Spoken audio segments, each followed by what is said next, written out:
Hello. Hello, everyone.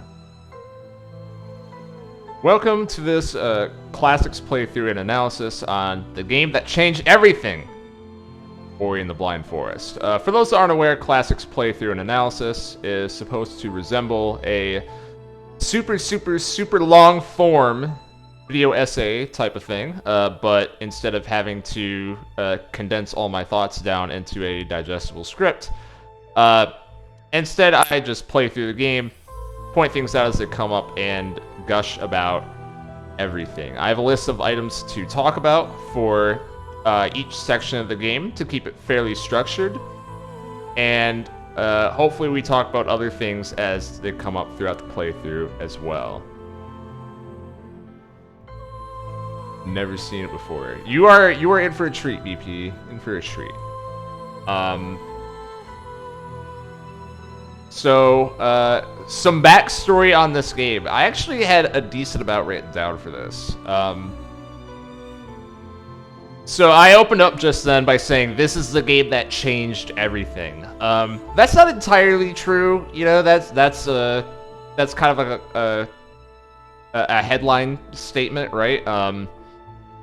But this is one of what I and a couple of people I talked to referred to as the big three indie games of 2015. And I think this is something that this time isn't too far behind us. But I think it's safe to say that at some point, indie games became just normal games. And indie games just stopped becoming this thing that only enthusiasts played on PC, and you had to be in the know and talk on internet forums for however fucking long to figure out about a lot of these titles and whatever. At some point, indie games just became games. I think 2015 is kind of that year when it really got cemented because of these three. So, besides Ori, I would say you have Rocket League, which became like an instant mainstay in the esports space. You've got Undertale, which is, one of the most influential games of the last decade, period. And then you have Ori. And then all three of these games kind of are hitting a different kind of sector of the industry and making indie games into just games. Ori and the Blind Forest is a game developed like an indie game. It is an independently developed game, but the business side of it's very interesting because people will remember that there was real AAA publisher money behind this while maintaining a small studio with incredible amounts of creative freedom, something that was very, very, very new and seen as risky at the time. And of course, the publisher in question here is Microsoft. So this has been a long time coming for Microsoft, who has had their skin in the game of the indie scene ever since Xbox Live Arcade in the mid-2000s with the launch of the 360 and all that. And a lot of indie devs found success reaching a wider audience with Xbox Live Arcade as a primary marketplace. And for some studios, Microsoft even helped publish the game as well. Ori is not the first time that Microsoft did this, but they did it on a much smaller scale back then. And in addition, Microsoft helped, already said that, Microsoft helped publish some games as well, some notables, including Braid, Fez, and Dust and Elysian Tale back on the 360. So, the next step for Microsoft entering the Xbox One generation was to start working with these talented indie studios and not only help with publishing on the back end while letting devs do their own thing, like in the Xbox Live Arcade era, but now they're doing that and they're pumping in some real money. And it was kind of a thought at the time that this wasn't something that was very widespread, because why would you buy the exclusive rights to something like an indie game, because they need the platform, right?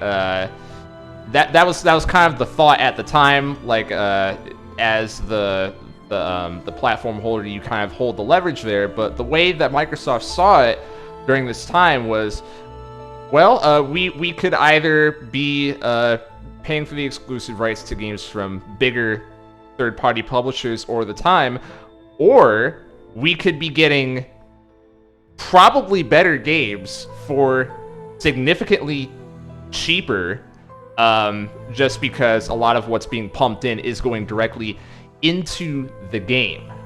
So the way they saw it was, this is going to be better games of a similar scale for much less upfront cost, and that's going to become what the Xbox One generation is for Microsoft.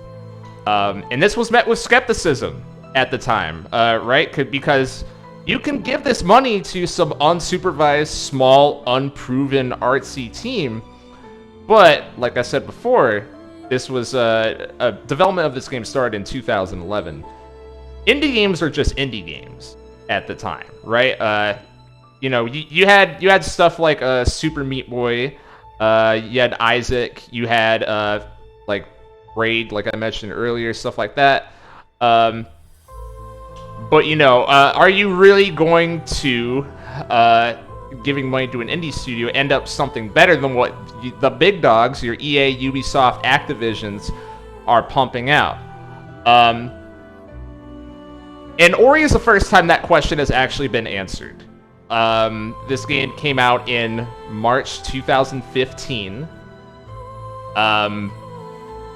And I don't know. I think I think 8 years later, we kind of know what the answer was to that question. Did the experiment work?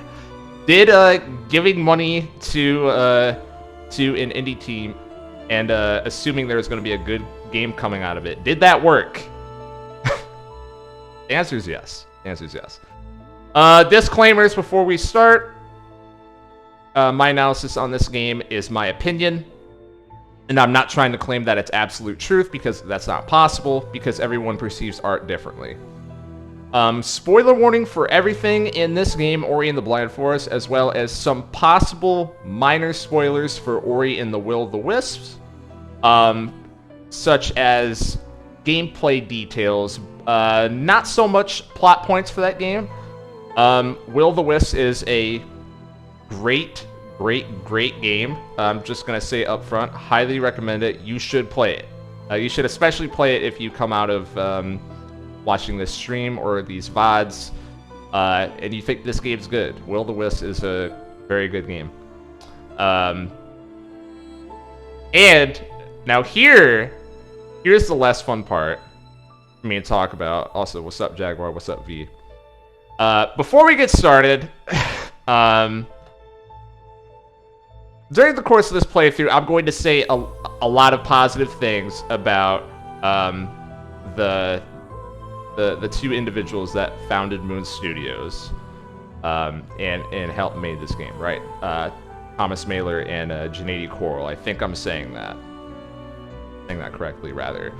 And because I'm going to say a lot of positive things about like the creative vision and how Moon Studios in general was really like boundary pushing and all these other things I've kind of already said, I think I need to address the elephant in the room. In March 2022, VentureBeat published a piece detailing allegations of workplace abuse at Moon Studios that go back for both Will of the Wisps and Blind Forest production, which is coming almost entirely from the top, from those two individuals.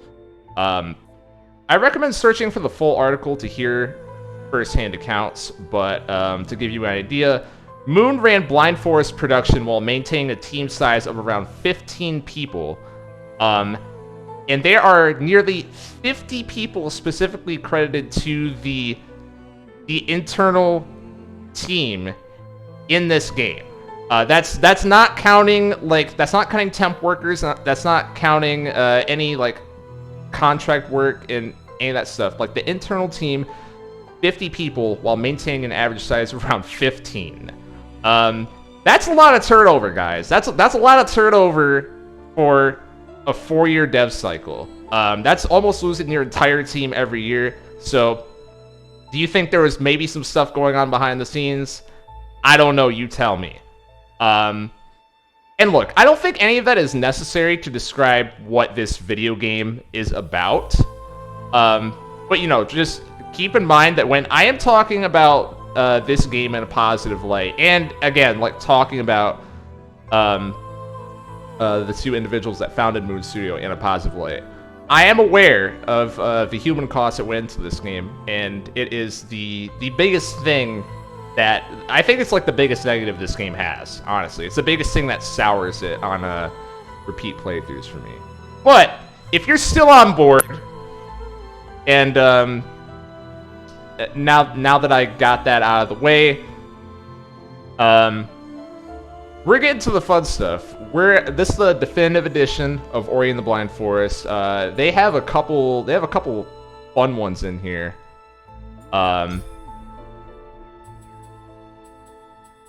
They include some concept art, stuff like that, some behind-the-scenes videos, and the promotional videos, of course, is where I'm gonna go, because this is just great stuff to be archived. The sound's gonna get a lot louder, by the way. Just a warning, heads up, because the sound settings don't apply to this. So turn the sliders down, and we're gonna watch the E3 2014, the first time the world saw Ori and the Blind Forest.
I mean, it's just a great trailer.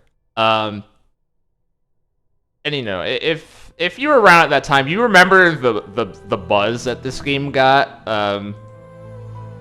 Just because it was just seemed so new, so refreshing, and you know, really intriguing. There's definitely a certain atmosphere that as we're gonna see going through the game, that's basically unchanged. There's a couple little like details and scenes that they changed from that trailer, but you know, a lot of what was most acclaimed about this game, I forgot to even mention that this game, probably didn't write it down because I don't fucking remember. But there's some kind of stat like this is the first.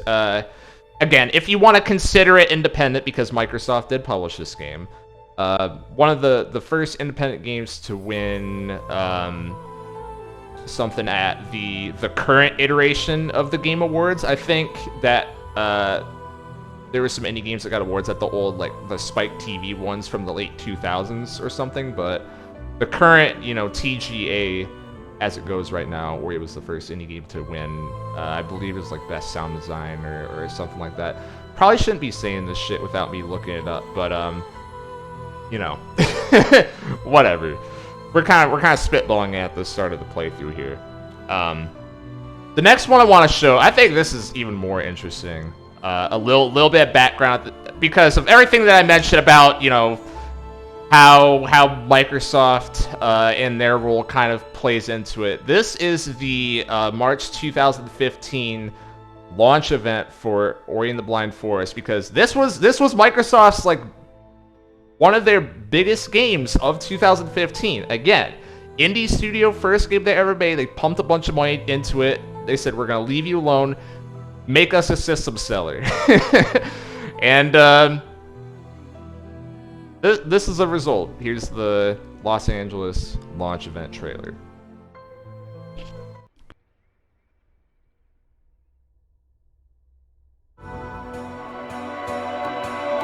Hi, it's Larry here of Xbox Live's Major Nelson here at Meltdown Comics on Sunset Boulevard in historic Hollywood, California. Why? Well, for the launch of Ori and the Blind Forest. Now, if you haven't seen Ori and the Blind Forest, this is an extraordinarily beautiful game. You are just gonna love the look.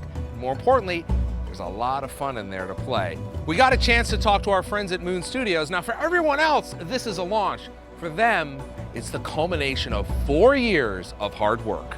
Let's take a look.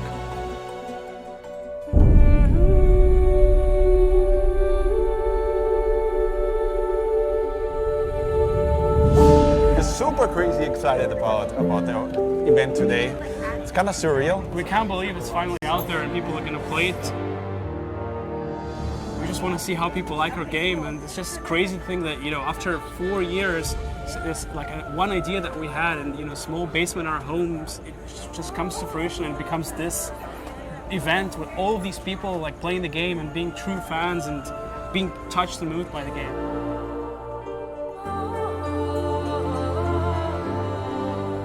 Like, I used to work at Blizzard Entertainment and then just wanted to create our own studio where we could make our own games, right? So we just dabbled around with prototypes, and it was just this platforming test. And at that point, you know, games like Super Meat Boy came out, and for the first time, there was something where platforming was really pushed to a new level. Kind of like gave us that inspiration of, hey, we could probably really push it even further than that. And yeah, it was just a crude demo in itself, like if you look at the visuals and so on, but that didn't matter, right? Because the actual gameplay, like the feels of the control and so on, the pixel precision was already there, and that's a really good place to start from. Another interesting thing about it, I'm just having flashbacks now as you're asking these questions, like to our first vertical slice pitch to Microsoft, like to make this game. And one thing I remember is like always had this special, beautiful atmosphere to it. And I think the big part of that was music. Because Gareth Coker was with us from the very start, and even that first prototype had that music touch to it. That just, you know, it was way simpler than it is right now. But when you played it, you felt something. When we start with prototypes, we start a lot of times with like making little films, like little movies with our animators, right? And one of the little movies that we had just as a concept was Ori kind of like kicking himself from enemy to enemy and bashing across the room, right? And then it's really about, well, how do you take that kind of gameplay and plant it into the game? Not only that the actual character has the abilities, but the environment has its own abilities. So we try to design a game where you don't have a lot of repetition, so every section, every new environment has a different look, different sound to it, different feel to it, but also there's unique abilities in every single environment that work with your character to create this really unique experience and feel to every section of the game. We were definitely inspired by things like Miyazaki, by many, you know, films that we kind of grew up with, like Princess Mononoke and so on. Like that's just inspirations for us. I think that's true for every artist, right? Like you always kind of like draw from a certain source. It's amazing what our artists were able to accomplish over the years. Like if you were to send us a screenshot from 2 years ago to our past selves, we look at that screenshot and be like, no way, the game is not going to look that good. I mean, we were just like trying together, and it just eventually, with the back and forth between the artists and the technology that we developed, just grew into this something unique, taking all these inspirations, giving it to our artists, and they just had a ball with it. They knocked it out of the park completely. It's an amazingly beautiful looking game. There you have it, Ori and the Blind Forest launch event. What an amazing evening for a very special game. I urge you to check it out. I'm Larry Herb, Xbox Live's Major Nelson, down here in Hollywood, California. Thanks for watching.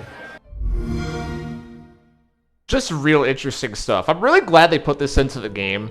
It's because it's that type of stuff that if you're a fucking nerd like me, you'd like to have that stuff be archived, you know what I mean? Just really interesting stuff. So with that said, a little bit more background coming from there. So let's talk about the main theme of the game before I start. I swear I'm not going to be too much longer. I wanted to get this one out before Mother's Day because this is a game about motherhood, about maternal bonds, about loving and protecting your children, and how that's not something that happens in a vacuum. Right? On the YouTube thumbnail for this one, I think the phrase I'm using on that is "Mothers change the world." Because if there was one phrase that I would use to describe the theme of the game, that's it. You know, it's about the way that mothers act, trying to do the best for their children, leave a positive mark on them, and at times that impacts not only their children but other adults and other children, and you know, it's all part of the same world that their kids live in. This is a very cutesy game. There's a lot of heartwarming stuff, but there's a lot of gray morality and a lot of time to sit and think about these concepts as they come up. And that's the idea. So we're gonna go ahead and get started. Play on normal.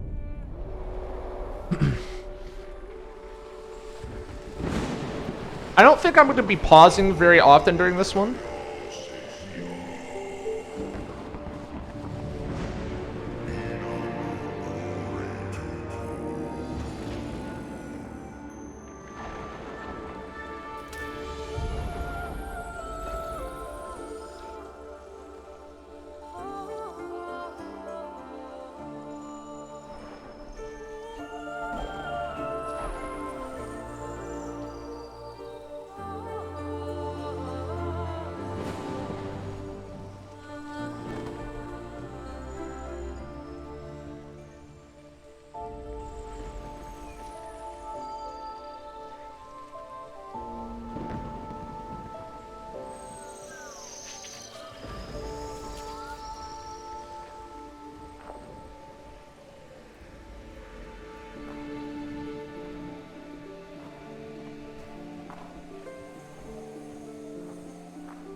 How are we doing on sound balance, by the way, if anyone's still in chat?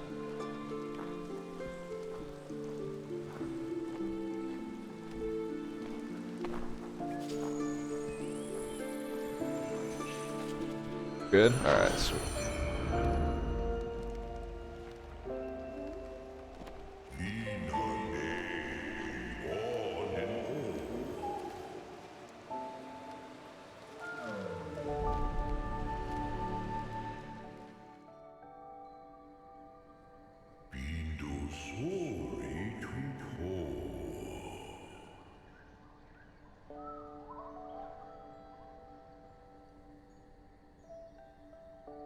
Right, I always forget. Yeah, you have to you have to move the stick to wake up Ori there. That's why he was just sitting for a while. I was like, why isn't he moving? But the game makes you take action. So, this game feels incredible, is the first thing I'm gonna say. This is they even talked about in that launch trailer, like the first thing that they had down in this game before anything is how precise is the platforming and how tight does it feel? And the answer is very, very, man. This is a Metroidvania with a heavy emphasis on platforming, and it feels great. Like I'm gonna be honest, I've never really been that big a fan of the genre of Metroidvanias, you know? Granted, I haven't played too many of them. The ones that I have played, I didn't like the backtracking, right? And that's just kind of part of the genre. But this game really made me change my mind and kind of open my eyes to Metroidvanias again, because just moving around is so fun in this game. That it just feels really great. Feels really great, and the sense of exploration is totally there, but not there yet. Because something's happening on the left side of the screen. On that fateful night,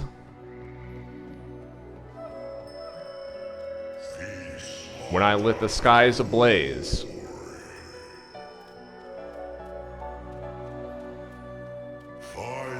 I called out to Ori.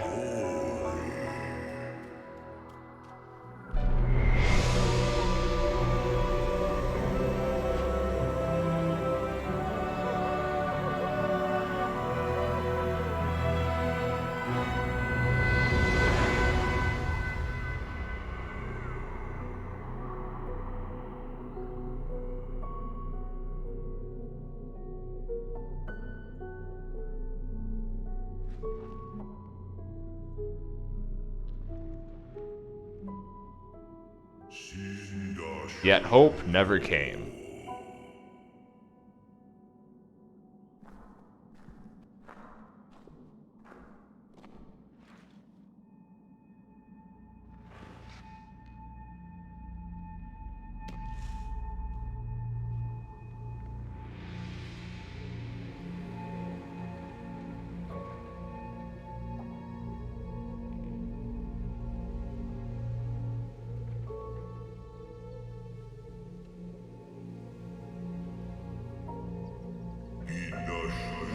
Through the passage of time,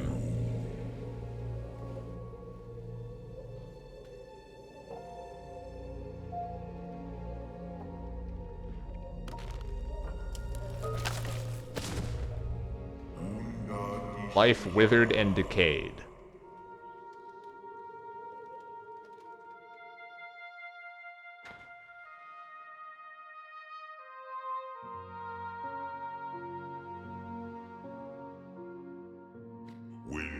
When the forest was blind.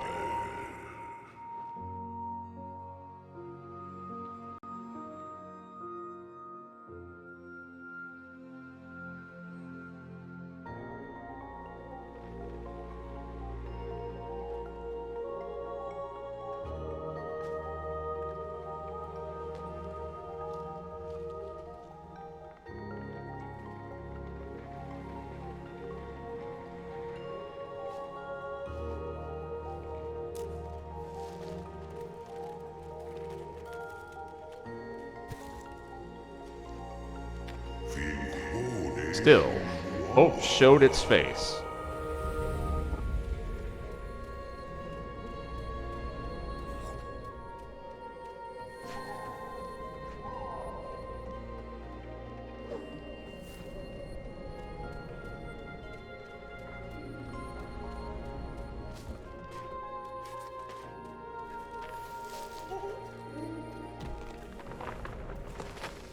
By the way, that guy in the foreground, we will see him later in the game.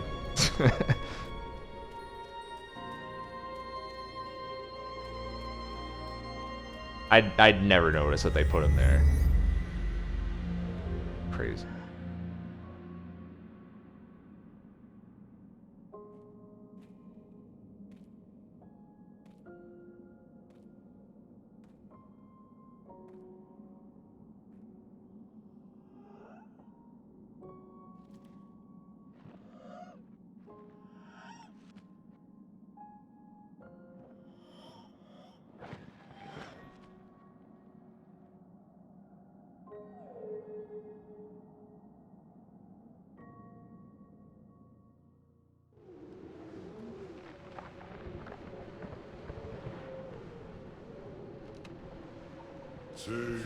An orphan once more.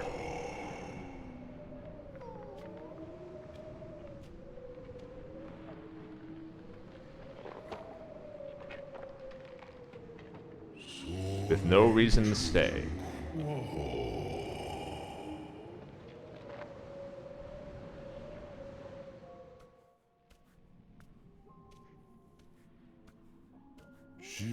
Searching for my light.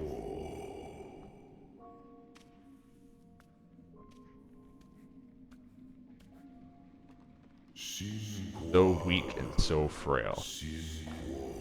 You have to mash fucking X button to climb up this, by the way.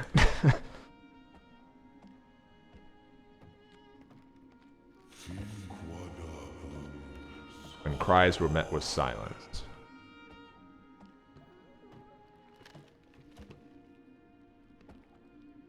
Should say the A button, since I've been talking about Xbox. So. And hope went astray.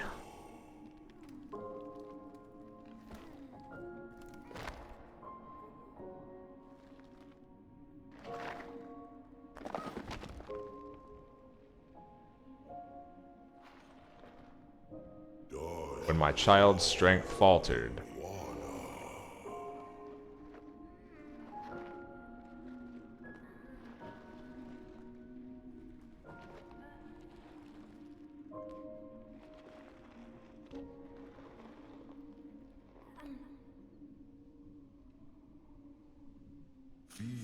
And the last breath was drawn.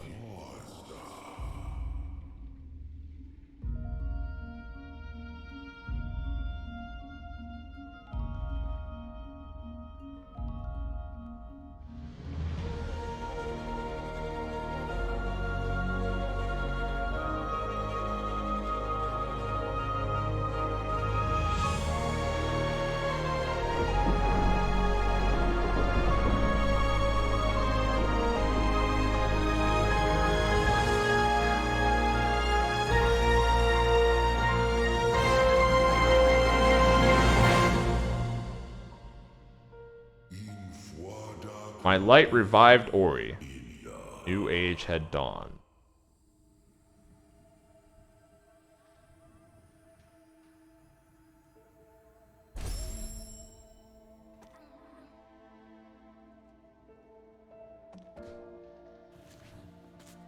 So, that intro is incredible. I don't know. That's something that was like, that intro is like the one thing I knew about this game. I don't know if that had already been spoiled to everyone in the chat, but to me, that's just kind of like it's like the first 10 minutes of Up is the comparison that immediately comes to mind, you know? Where every time that you talk about that film, you think of, oh yeah, his wife dies in the first 10 minutes. You know, it's like a similar type of thing. And yeah, like Jaguar says, it's such a beautiful style of storytelling. That whole time, every time that they're moving, you have to be moving the stick. That's something that this game is very adamant about. There's such little actual cutscene where you don't do anything. You have to be holding the controller and doing stuff. That's something that they're very big on. Just a heads up, I'm probably gonna get lost in this game. I don't know. I haven't played this game too many times, so I don't have the map memorized or anything. Right, it wants me to do that. So this game has a mechanic where you make your own save points. Some people like it, some people hate it. I think this is a pretty brilliant system, and it's variable difficulty by definition. You have, like, your save points are consumables. Oh, hello. He's dead. Got my energy shards, so I can place one of those down. Got some XP. I think it's pretty brilliant. It's a variable difficulty to where, you know, if there's a segment you think that sucks, hold on. Deep in the forest, Ori found what was lost. Okay, guess I'll do this, then I'll talk about that, because I'm going to have downtime.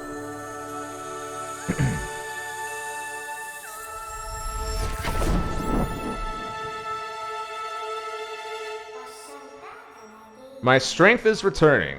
I am Sein, the light and eyes of the spirit tree. I was lost in this glen when she loosened her grip. I can guide you on your journey if you allow me to come. But be still, can you hear that? They must have followed you here. Now who is they? Oh no!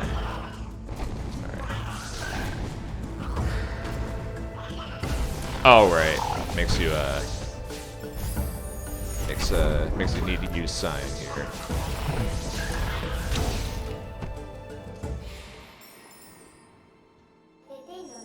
Their lights shall return to me. These words the spirit tree once said. In the glade past the caverns we'll find him. There's a path up ahead.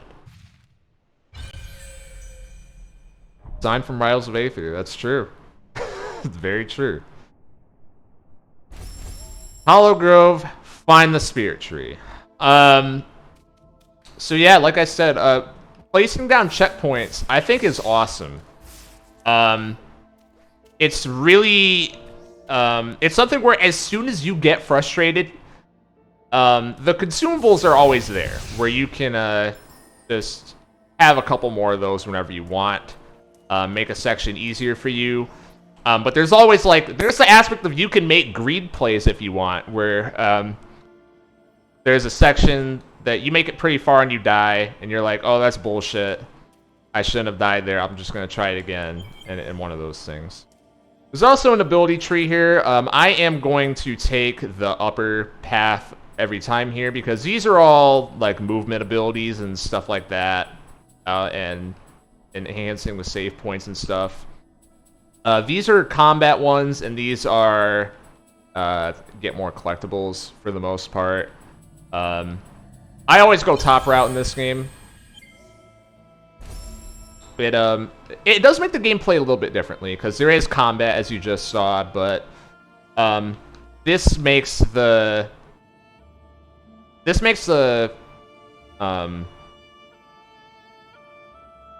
keeps the combat pretty tricky and adds some more elements to the platforming elements. Gives you a little more freedom there. To me, that's just fun, you know.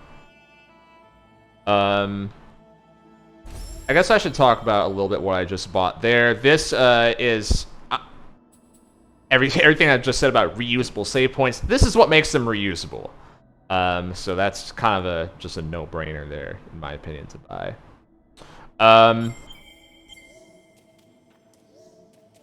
So yeah, Ori's way of attacking. Actually, do I have that? Yes, I do have that written here. Okay, I'll just talk about this in order where I've written down then. Just a little bit of a lore recap, because they kind of drop a lot there at the start. Ori is the actual child of the spirit tree, but the adopted child of Naru, who died a couple minutes ago there. So the spirit tree just called out to Ori there, which is where all the light was coming from. Naru thought that it was something that was going to be a danger to Ori, so she runs over there, grabs Ori, takes him inside. Ori does not have an assigned gender, but I don't know, he, she, they, whatever. I'm probably gonna switch between the words, depending on how much I'm thinking about it. My save point. Takes them inside, and then it says that the world, after that happened, some time passes, all the vegetation is gone, and the world has gone blind. What exactly is going on, we don't know yet. That will be revealed later in the game, of course. And the spirit tree says that Ori is literally the light of the world and has the healing properties to undo whatever has happened. And when Ori goes to lay down and die there, what happened was the spirit tree used the last of the remaining light that it had to reach out to Ori and revive them. So the spirit tree is effectively not doing so well right now because of that. And Sein is kind of our surrogate for the spirit tree. That is our guardian here. So combat just got unlocked after finding Sein. Notice how Ori never actually attacks anything. It's only Sein that does the attacking. This is very important, and it's actually a plot point. Because Ori is not a fighter. Ori is not a fighter. Ori is here to run around and do some jumps. And try to get past enemies, but he's not necessarily trying to kill anything. So yeah, I do go to the left. I told you I'm gonna be staring at the map a lot.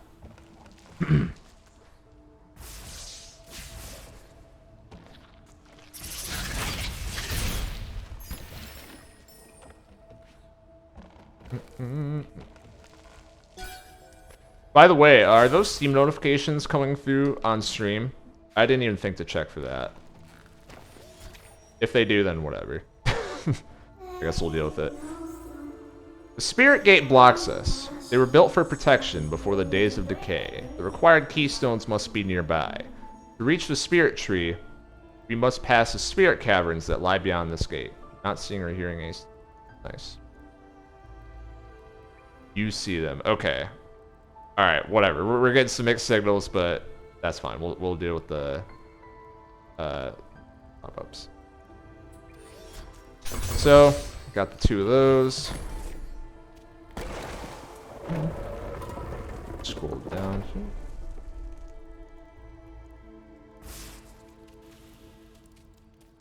Probably not paying attention to the corner. Yeah, makes sense. I have written down here. Where do I go? Going to the left. Going to the Spirit Caverns. I'm getting fucked up. I need to pick it up here. I'm gonna drop down a save point. If I died, I was gonna lose a lot of progress. That's kind of the way I think of it, for the most part. It's if I go for a while and I'm like, man, it would really suck to die here. As soon as that thought enters my mind, make a save point, you know? Because you never know. Never know if I'm gonna do some stupid shit.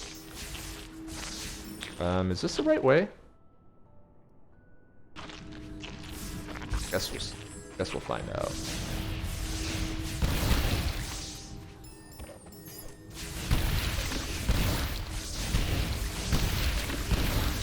I feel like this game does a pretty good job of leading you in the right direction for the most part.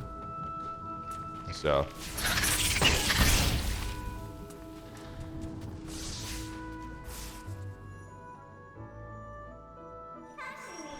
Ori, this is a map stone, one of the many ancient markers created to chart the force of Nibble as it grew. There's a piece missing. If we can find the map stone fragment, we might be able to repair it.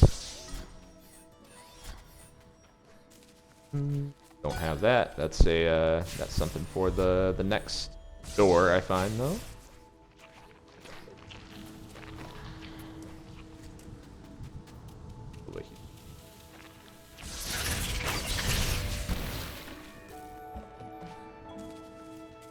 Alright, can't do that yet. Like I'm going down here. Fuck! I'm ass. So it begins. So it begins. That's 2 deaths. I need, what, 2? Yeah, like it.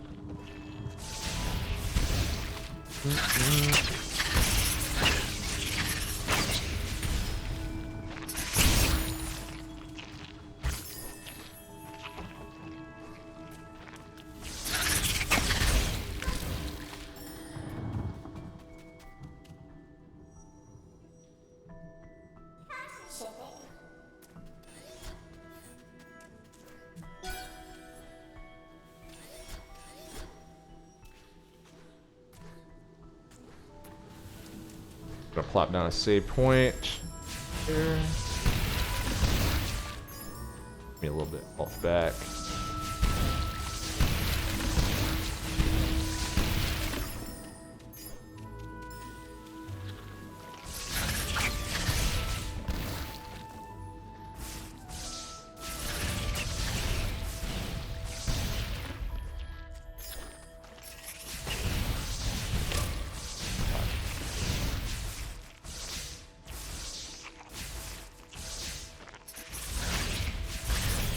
There's a little bit of trickiness. You notice how I was doing a little bit of micro spacing there. You can't necessarily aim where Sein attacks at, but it does kind of auto target based on radius.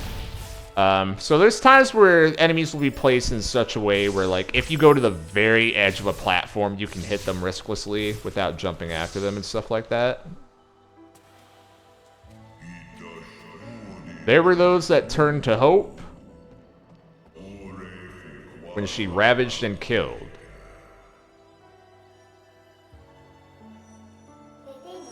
The light of the spirit tree lives in all of us. He's the reason we're alive, and he's the reason we grew. When he called out to find you many years past, we were attacked, wounded, and killed by our foe. So that was many years ago when the forest went blind. Now these ancestral trees are all that's left behind. Come closer now and feel the light of Phil, the spirit inside. Probably not saying that correctly, but that's fine.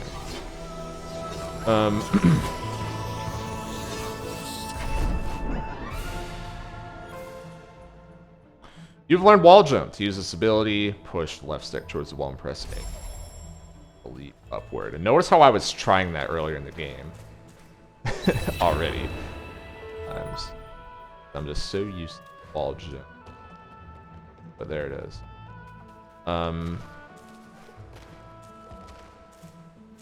So I'm gonna start getting into a little bit of weird, I don't know, like splitting details language stuff. So they refer to the spirit tree as a man. The spirit tree does have a masculine voice in this game. By they, I mean Sein. Sein refers to the spirit tree as a man, and I already said that Ori does not have an assigned gender throughout the game. And whatever. So why did I talk in the intro about motherhood in reference to this game?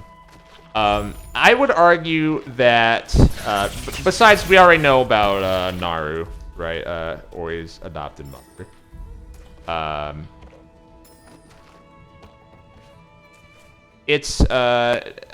The game also kind of toys around this concept with the spirit tree that you can have a type of motherly bond even if you're not literally a mother. The spirit tree is the main example of that. And you know, motherly is just the word that is used since it's based on the idea that physiologically,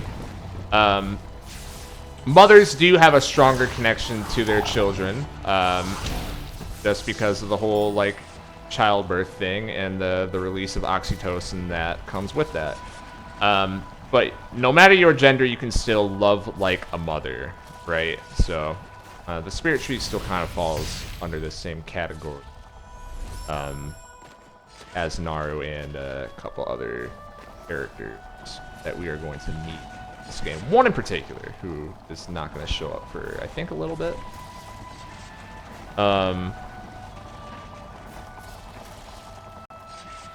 So yeah, just throwing that out now, that a lot of what I say about mothers still pretty much applies to the spirit tree, even though it's not literally mother.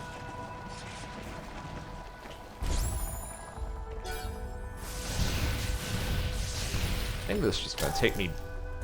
Oh, where did I save? Okay. God damn it. Oh no. I gotta start paying attention. This game's fucked.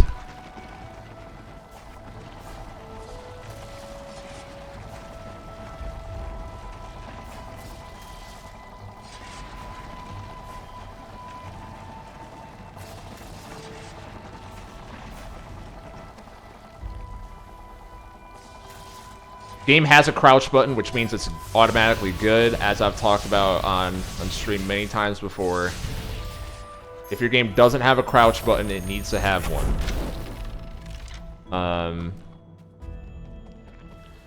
And right there, bam, made that jump, easy money. Yeah, pretty strong teabag in this game, definitely. I'm just gonna head on down here again. Or was that here when there was the... No, it wasn't.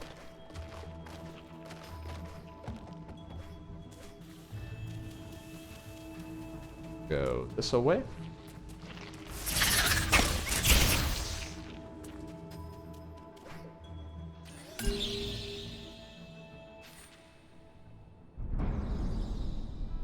Bam. So yeah, there's a...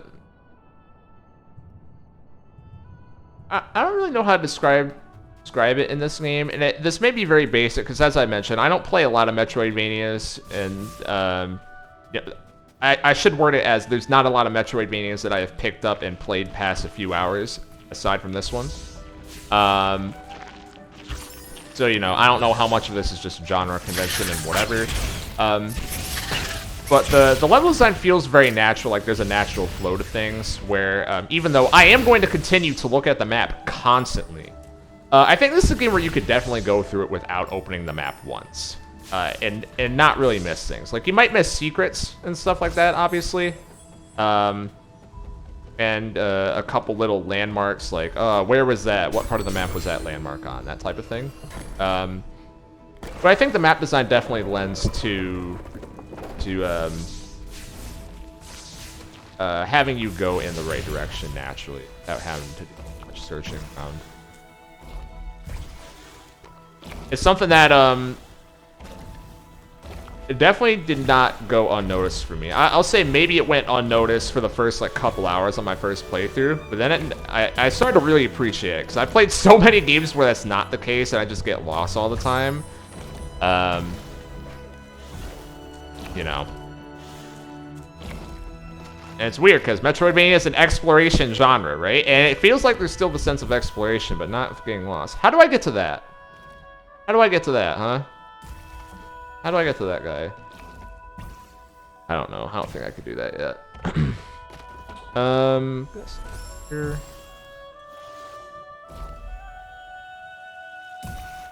No.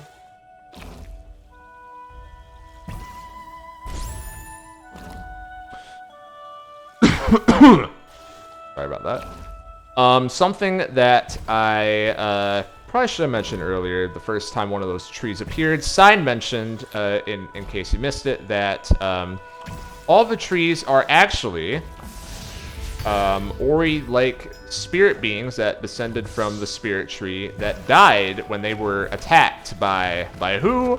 We don't know yet. I'm gonna learn that. I think it's pretty soon, if I recall correctly.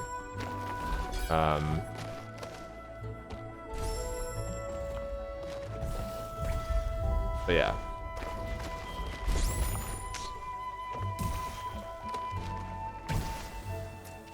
Ori is kind of the last remaining spirit light that was not destroyed during the incident.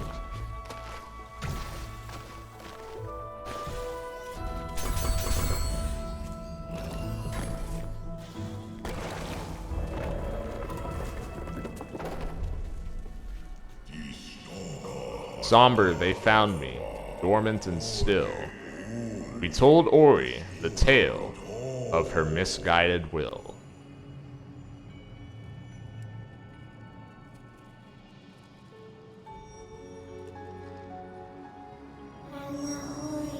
Ori, the spirit tree. He must have used the last of his strength to save you. Come now and hear our story. It was the night of the light ceremony. It was our light that she hated.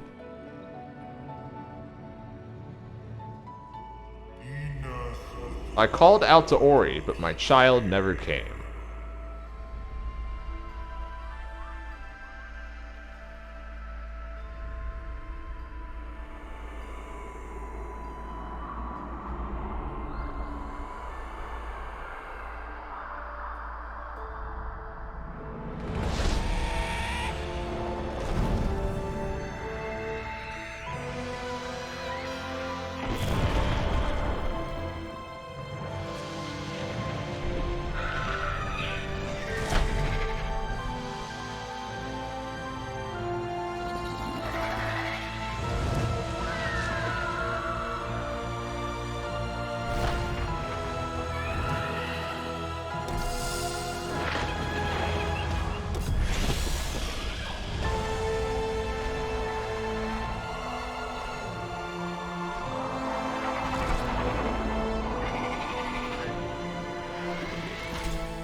Burrows stole Sein. It was the end of our days.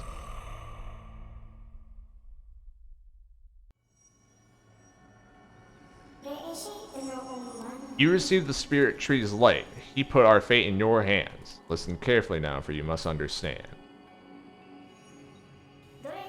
The spirit tree sustained the 3 elements of light, and in turn they brought balance and kept Nibbles safe. The element of water is high atop the Ginso Tree. The element of winds, deep within the forlorn ruins. And the element of warmth, beneath the fires of Mount Horu. To restore Nibble to its former self, we must rekindle their light before it's too late. The first we will find beyond the spider coves atop the tree where the waters once flowed.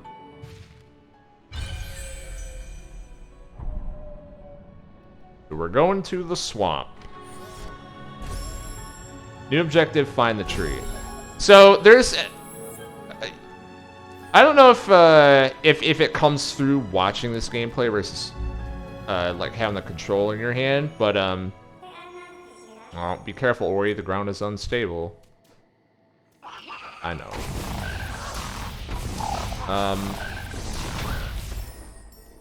I don't know how much it comes through, but this game is very...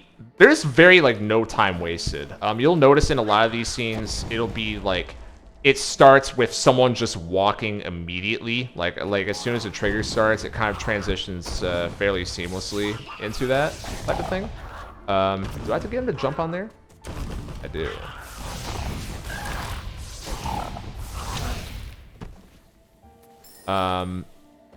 And they try to like really have as little downtime as possible, and they get a lot of information across in any kind of non-gameplay segment as quickly as possible, and stuff as much in there as they can. And sometimes it's like not conveyed directly, and they'll repeat their points and stuff like that as a result. To the point where it doesn't really feel like very much of an interruption, at least from my perspective playing.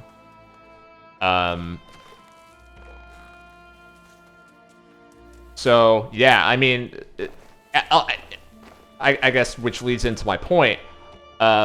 This game does a lot of its storytelling through the gameplay. I mean, this is the area that's closest to the tree. You know, there's a lot of death here, you know? There's a lot of death, there's a lot of decay.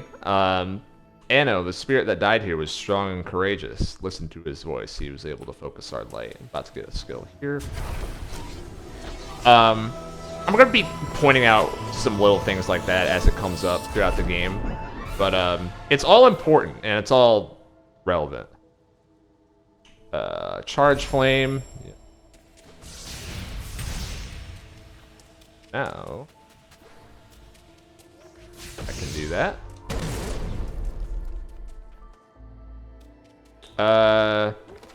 Anyways, along that topic, some things that happened during that scene. I'm gonna save here, even though I can't blow that up now. That's fine. Brings life and halves the cost of.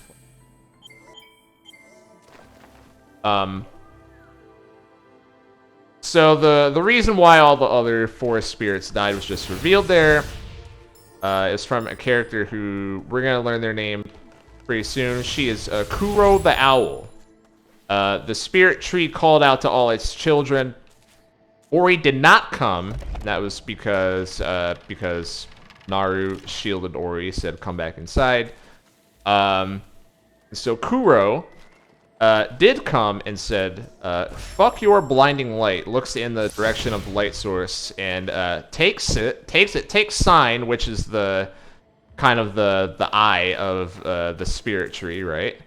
And throws Sein into where we found her at the start of the game. Pulled that switch twice. Thank you. Someone's paying attention to what I'm... Not me. I am not that person.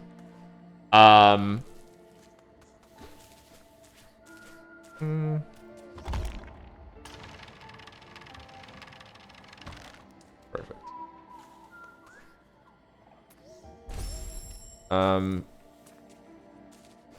So yeah, Sein's at like basically the bottom of the map, like over there, I think, is where we find Sein. So yeah, just gets deposited there.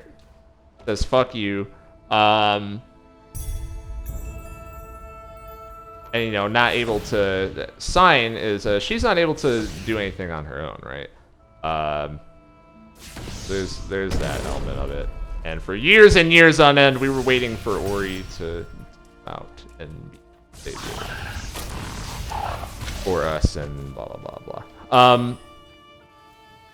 So already there's some interesting, an interesting dilemma here being brought up, because the reason why Ori was not out there is because Naru went through the effort to protect Ori. But of course, the other half of this is that everyone else died because Ori couldn't be there. And the reason why that, you know, the shining light was being sent out from the spirit tree for so long is because where's Ori? We have to wait for Ori to get here before whatever was going to happen in that situation. That's who they're waiting for. But Ori did not show up. The owl did. The owl fucks them all up. Who is Kuro? I should just say the names. Kuro fucks them all up. So there's kind of a lot of questions that are presented of like, how much does this matter? Who did the right thing? Does it, you know, not matter whether, you know, how long the light lasted? Would Kuro have shown up anyways? Was it the right decision to kind of hold Ori back from going there, or what? Or is this, you know, is this Naru being overprotective? Or is it the spirit tree's fault for doing that extended call out to Ori in the first place? These are all things that we are going to get more detail on as the game goes along. But that's the inciting incident that we're going to keep returning to throughout the game. I go to the swamp. Right. Which is it? I knew that. What am I doing?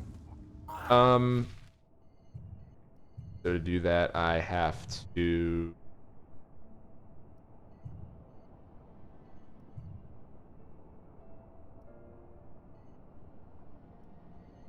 go to the right over here, maybe? Shit, I forgot.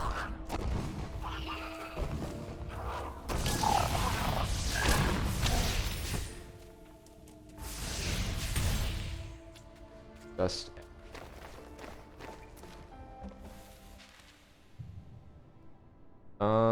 yeah, I can't jump up there because, yeah, I went from there down. That's a wall. Can't go to the right of the tree, so it has to be down right in that direction. Check that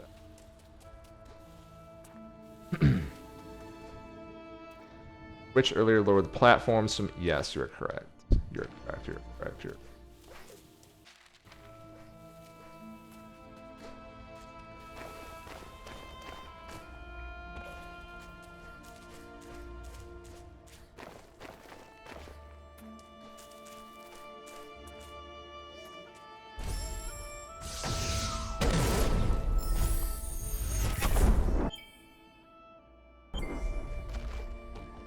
Two for...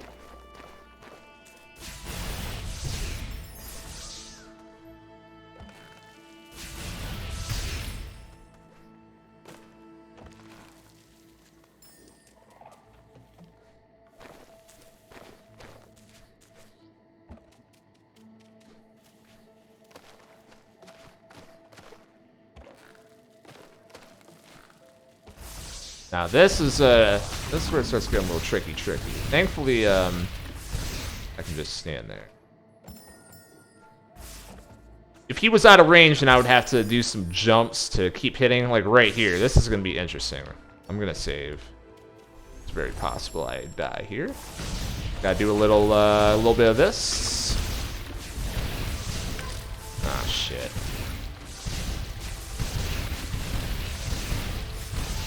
Okay. Oh, there's still one.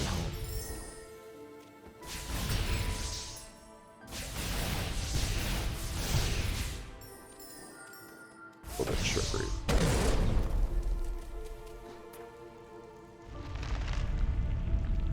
Ah, this room. I got stuck here for so long on my first playthrough. I got pissed.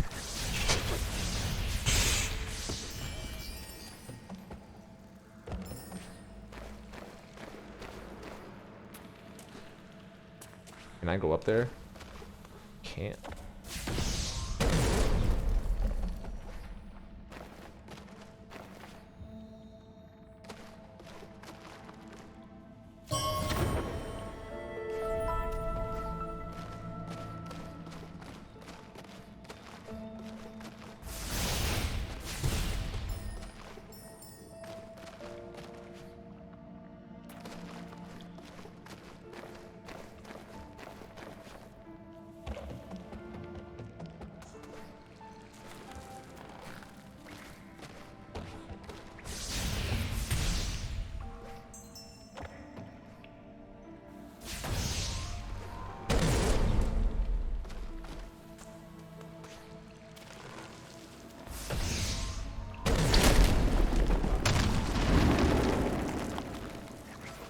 There it is, baby.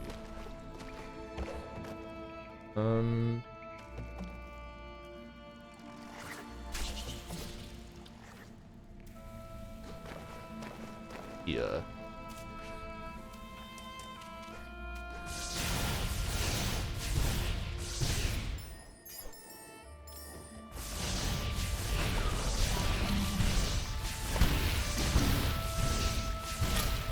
Ah, shit.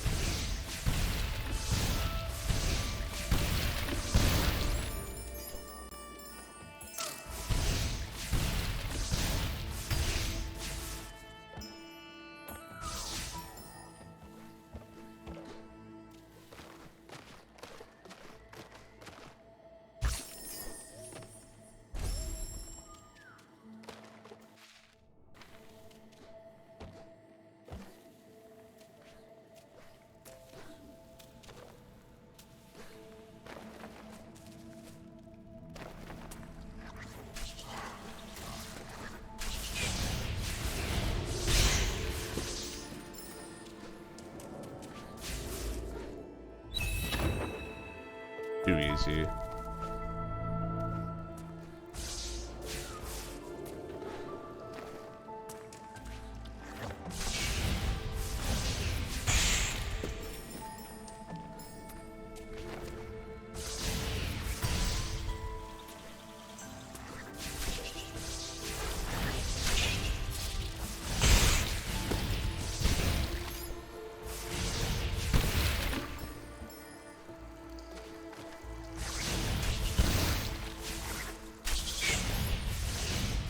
That jumps fucked me up a couple times before. He jumped just straight into his shit as he shoots it. Like that. Oh my god.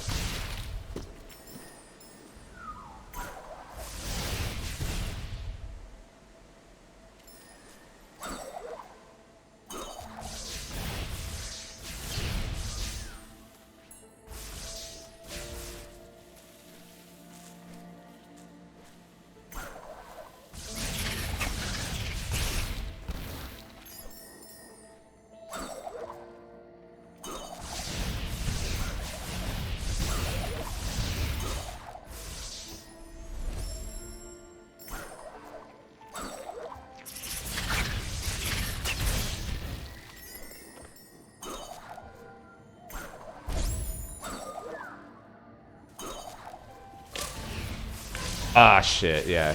You're supposed to do this.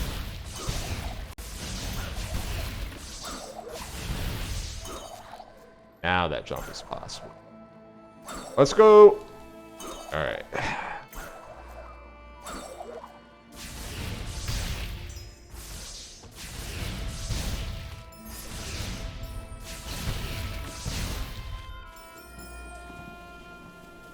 Stuff over there. There's a map stone. Want that.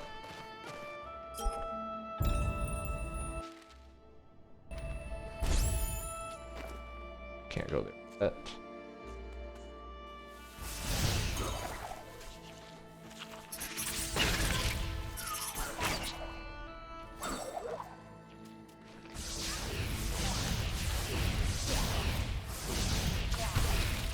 That's harder than it looks also, by the way. Tight ass space to jump through.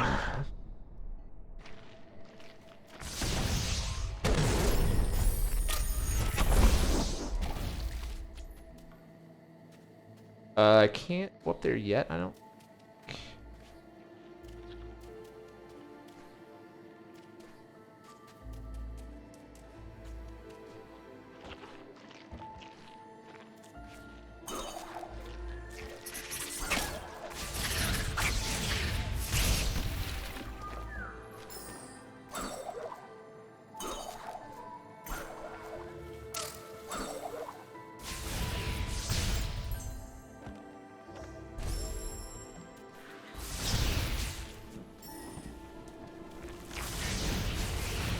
This enemy's a rat bastard right here.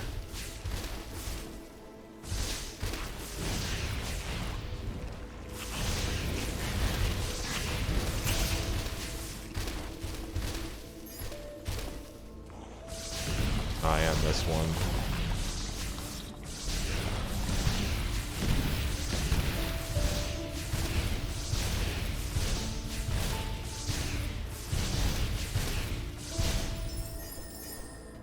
Okay.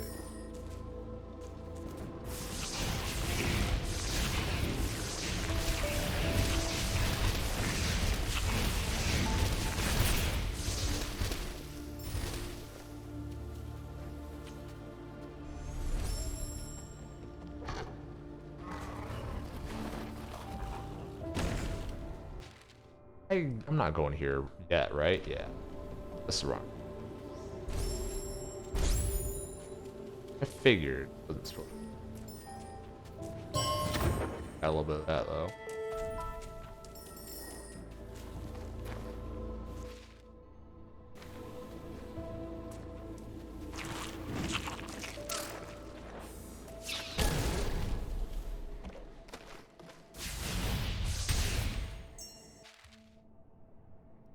Maybe I am supposed to.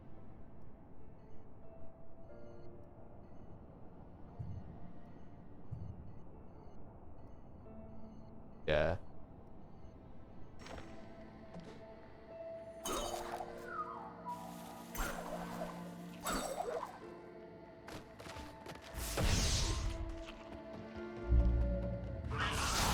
Damn it.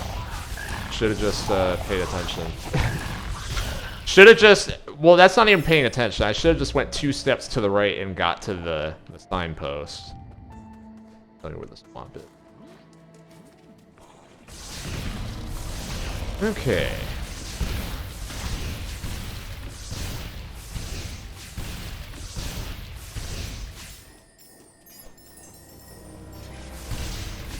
Ah, shit.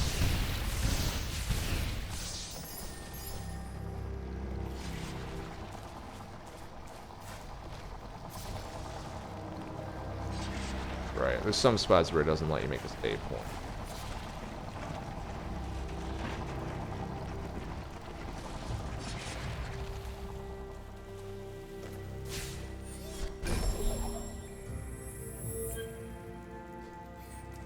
Can't make a save point right next to an enemy and try and spawn cheese through it, and same idea with these segments here.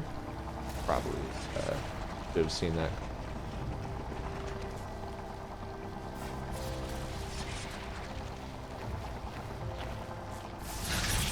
Gonna head off for now. Enjoy the stream. All right, thanks for stopping by, Jaguar. I appreciate it. When Ori brought light and hope to the forest, others gave in, embraced darkness and fear. And yeah, also soft lock protection, right? A Gumon from the Forlorn Ruins. We must follow his steps, and we must get what he stole.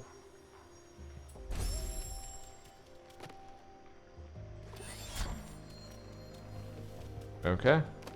Gotta chase after the Gumon. Who his name is Gumo, so I'm gonna call him Gumo. They're real creative with the names. My favorite Digimon, yep. Gumo the Gumon. Agumon.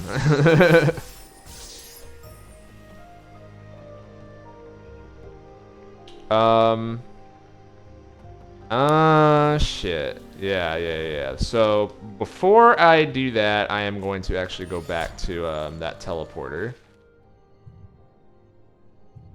Wait. No, the teleport is to the right of here.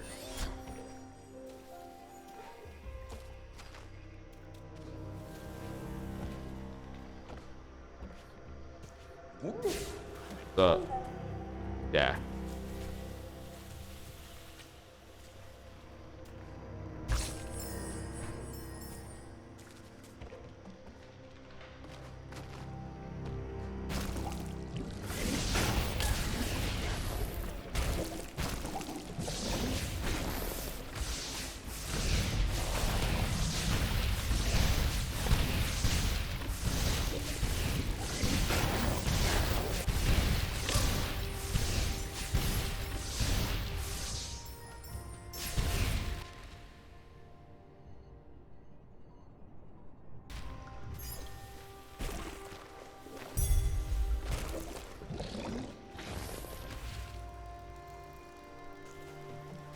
This.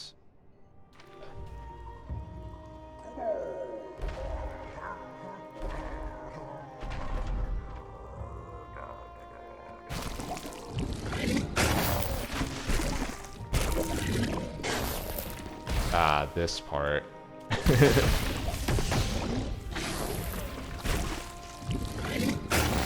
Shit.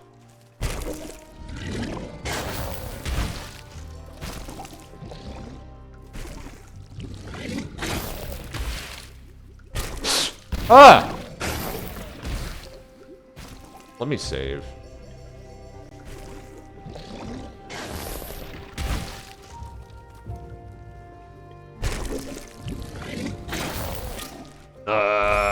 That's why I wanted to save. Man, okay. It's fine.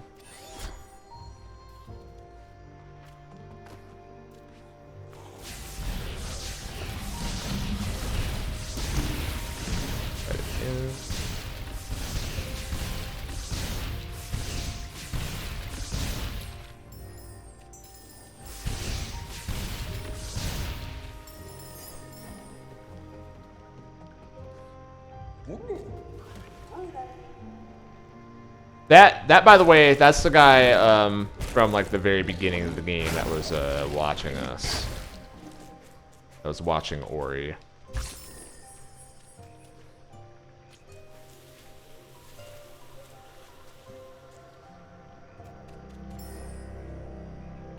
Well, actually, no. It wasn't in the years ago segment. Yeah, I was gonna say that's internally inconsistent, but then I remembered that was after Forrest had gone blind. He's looking for food for Naru. I'm in trouble. Damn. Okay. Okay, we're gonna get through this. We're gonna get through.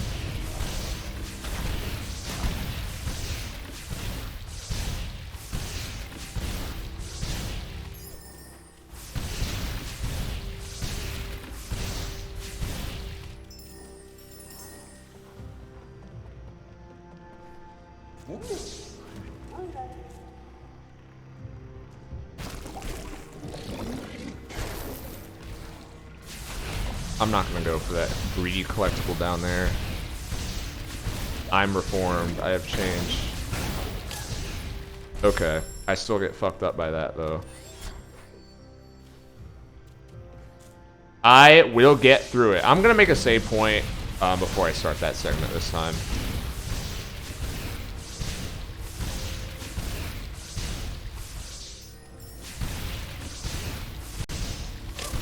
Fuck. That's the worst part about those enemies. I always think they're dead, and then I just run straight into them.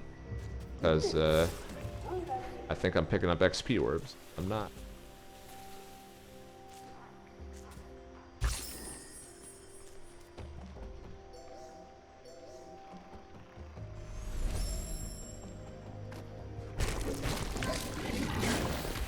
Fucker.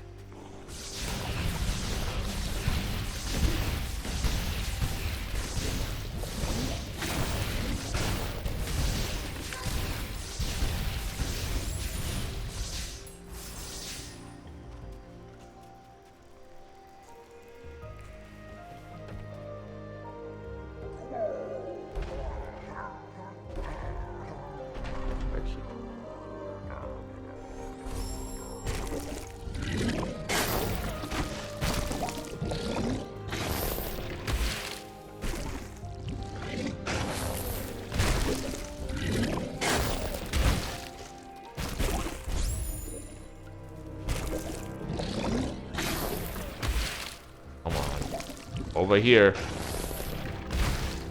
Right, now this is a hard one. There we go.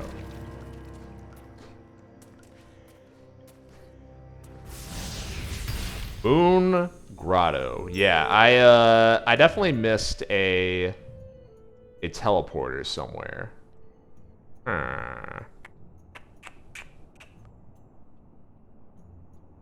Okay.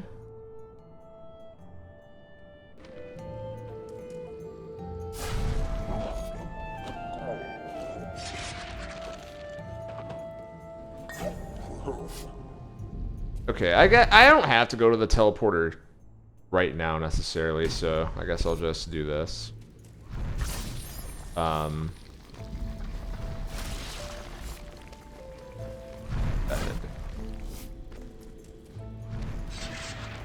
Ah, shit. Oh, no. Take my damn save point.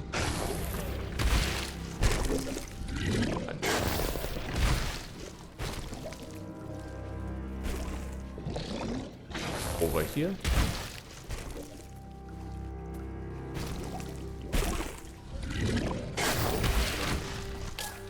Ah.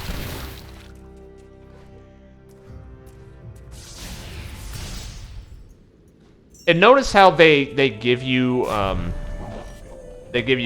save point consumables, which, you know, it's shared with your other skills as well. But at a time where the game's kind of like, hey, this is probably a good time to make a save, they still kind of give you that suggestion anytime one of those spawn, basically.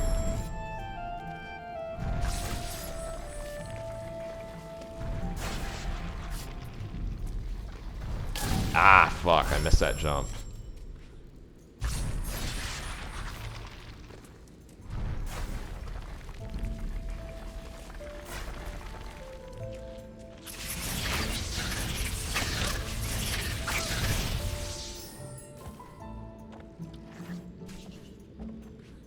Up here.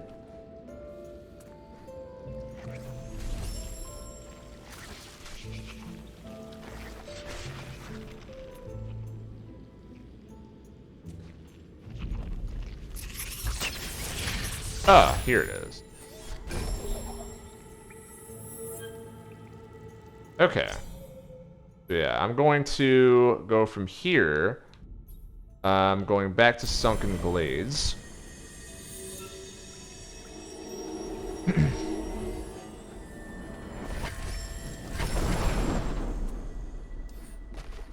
Now I'm going to head up here. Ori, this statue looks familiar. I've seen it before.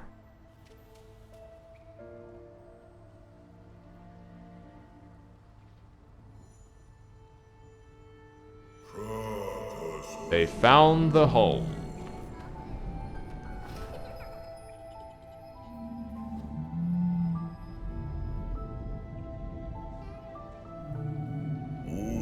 Of the child who embraced our light.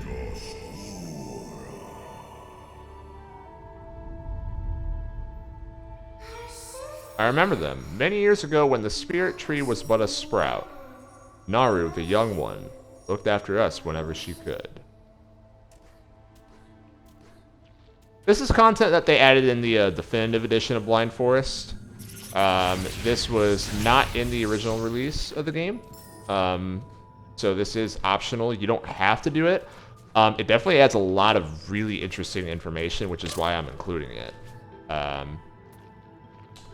Gotta remember where to go now, because it's easy to get lost in here.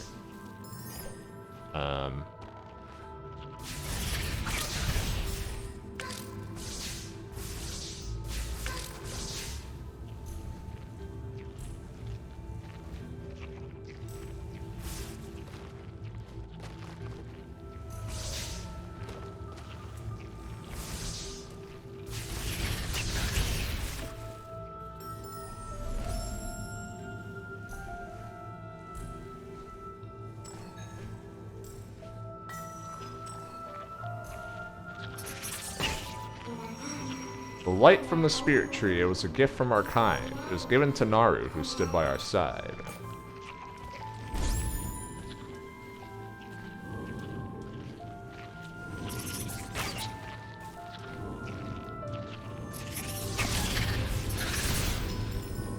Now all of a sudden my movement changes quite a bit, because I gotta carry this.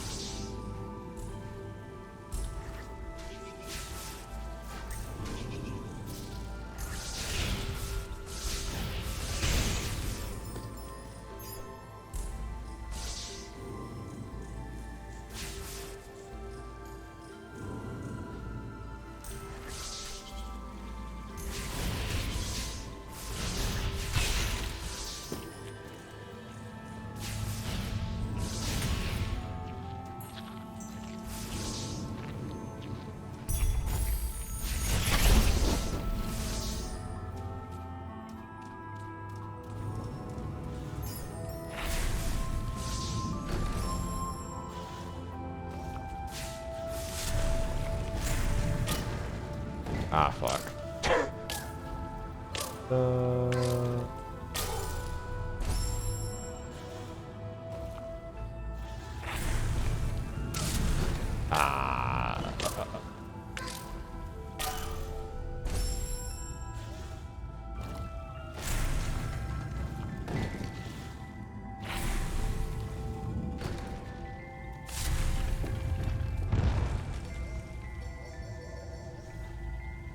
Okay. Oh yeah.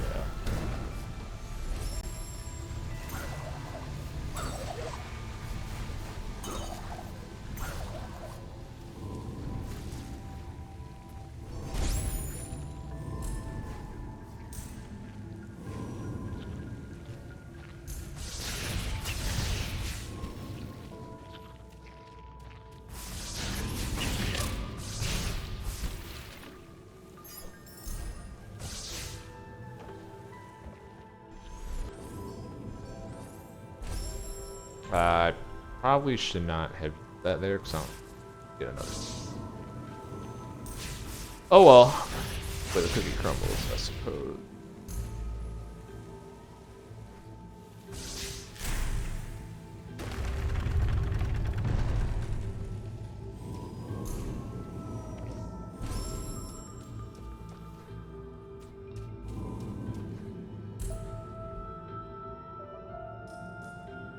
I guess this is still fine.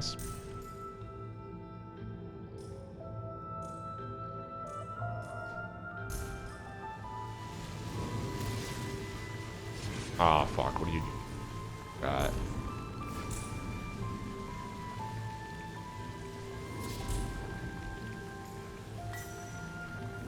Oh! I fell. No.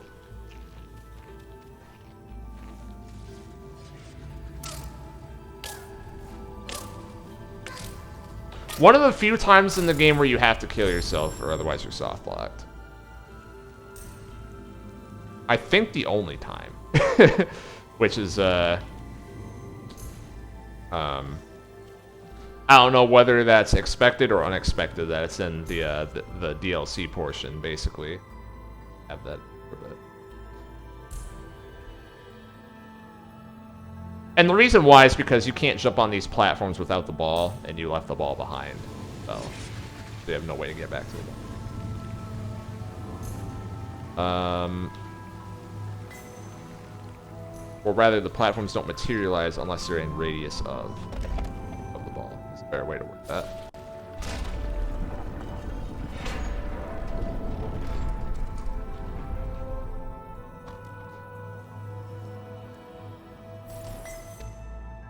There it is.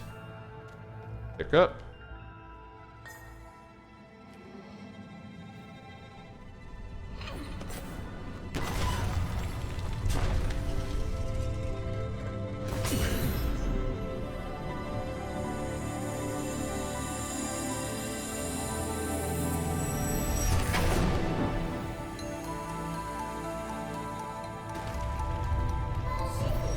Ori, look! Even though our light had grown weak in this haze, it lifted the darkness that held claim of this place.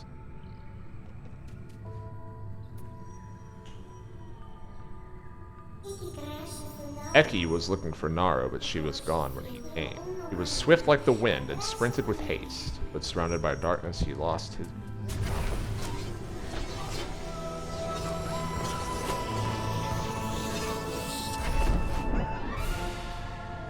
And now, the game's broken. That's not entirely true, but we're basically there.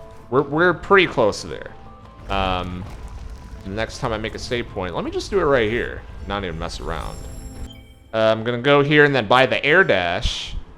Oh, never mind. Requires double jump, which I don't have yet, right? Once I get double jump, the game's over. That's coming soon, though. So, I'm on a timer to get through that. Where the dash comes in. I think I already took too long. Damn. Alright.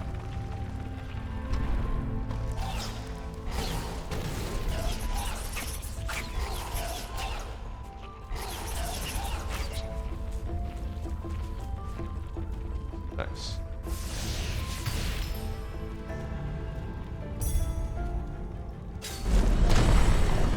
Oh boy.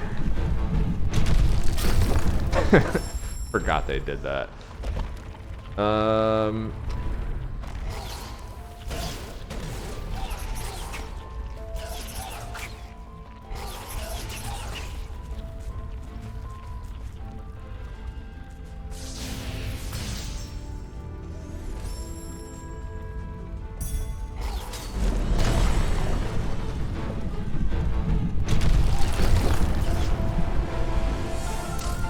Fuck. Ah!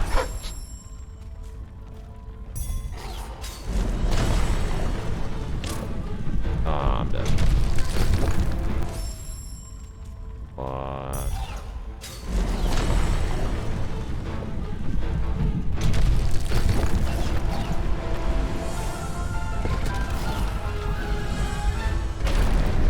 Woo.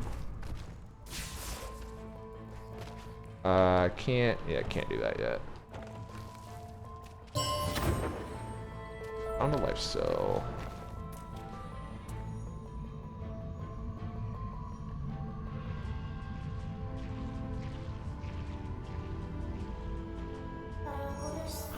We should return here later. There is much left unknown. Down below, we may find the place they once called their home. And we will indeed come back later. But for now, going back to Moon Grotto. So, there's, oops. Did that just, okay. No.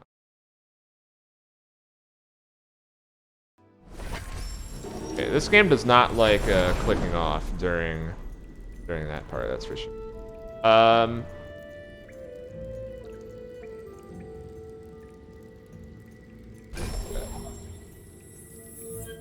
Back to Moon Grotto.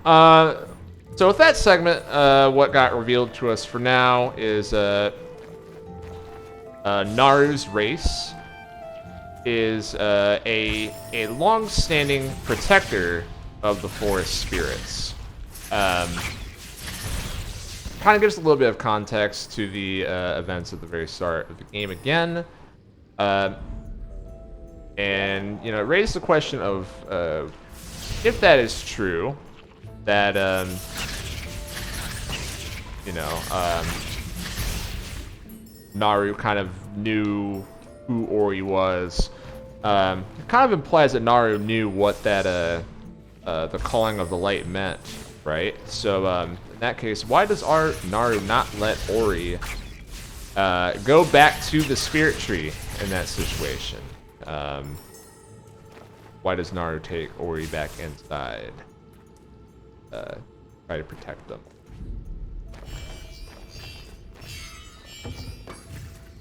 Don't know. Don't know yet.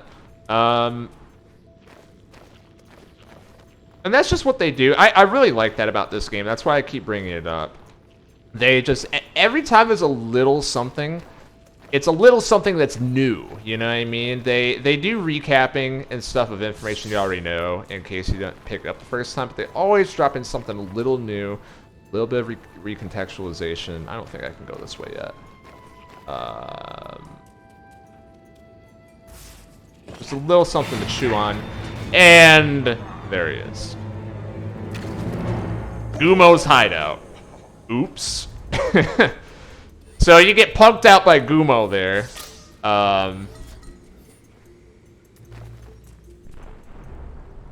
Now you are stuck at the bottom of this.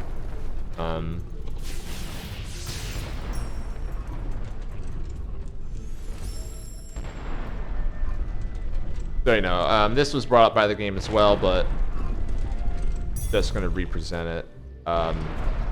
Why is the forest blind? The question that we are probably supposed to be considering ever since when the title gets dropped in the first like 5 minutes of the game. What happened? Well, Gumo here is a pretty good example of it, because the world has undergone so much visual decay, and all of that, and you know everything's kind of out of control. All the enemies that we're fighting, I won't say all of them, but anytime that there's kind of like the pink fungus, whatever type of thing, that's symbolic of corruption. It's like parasitical decay, I guess, is the best way to describe that. So a lot of the life here has become literally corrupted by whatever harsh environment. Fill in the blanks there. But the way to, I guess the way is an accurate way to put that. The way to fix it is the fixing all the elements of the tree, as Sein said. That's going to bring the spirit tree back, and then that's going to put all the natural elements back into order and all that good stuff.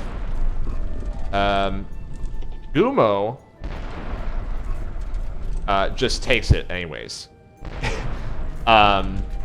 He is literally the way to fix the issue. He is just stealing it for reasons that we're going to learn later in the game, but it's clear that it's for personal use. This great power source.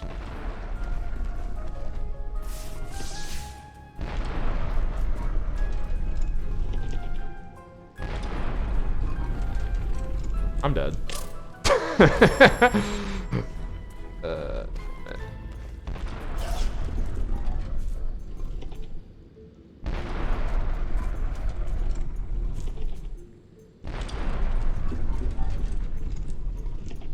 Hurry up.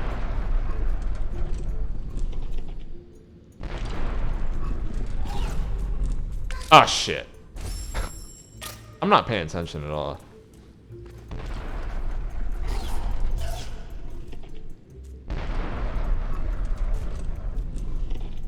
Oh my god, that's a tight window. What the fuck? This game does that type of thing so often, where like getting there, going one way is easy. Going back though, holy shit. So I'm gonna, I don't want to do that again.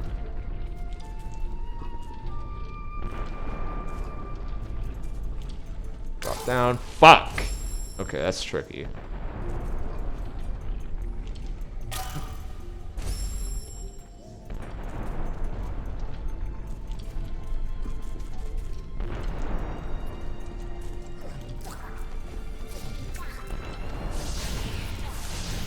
Oh my god. Oh, I'm so shit. No. What if I do this?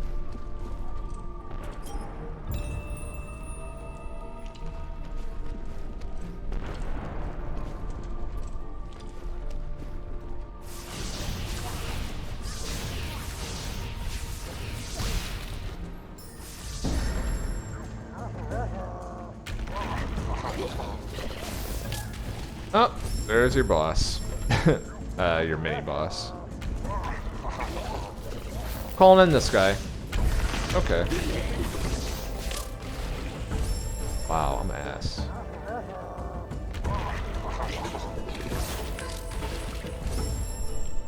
What are we doing here?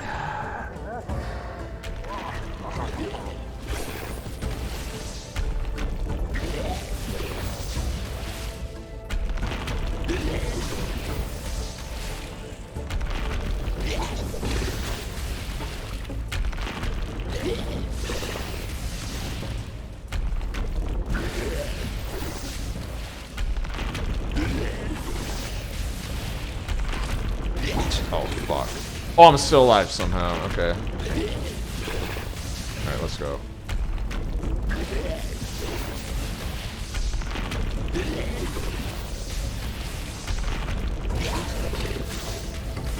Almost there.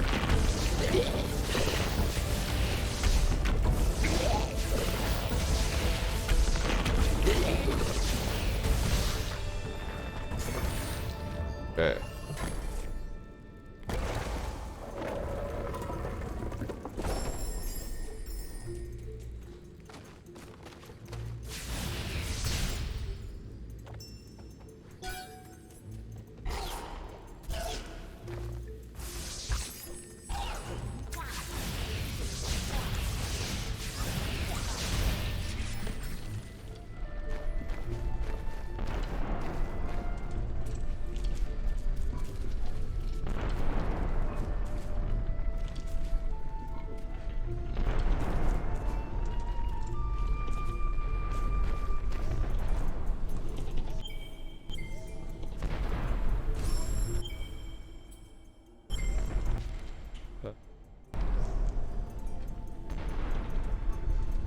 Where was that gate at? I think it was over there.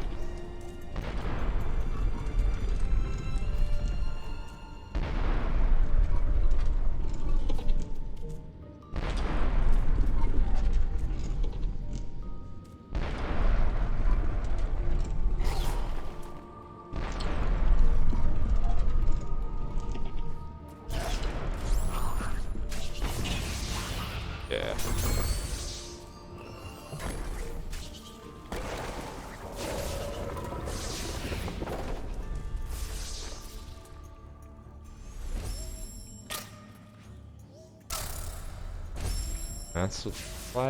That's why I'm saving.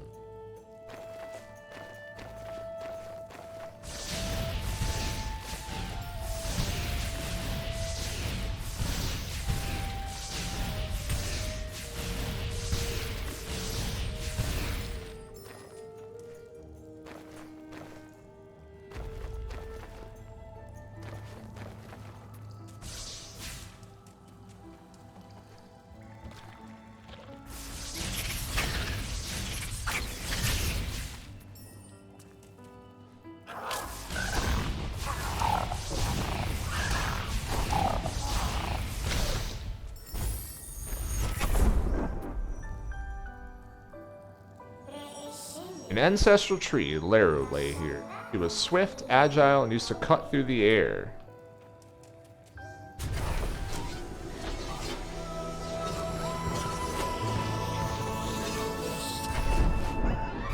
You've learned double jump.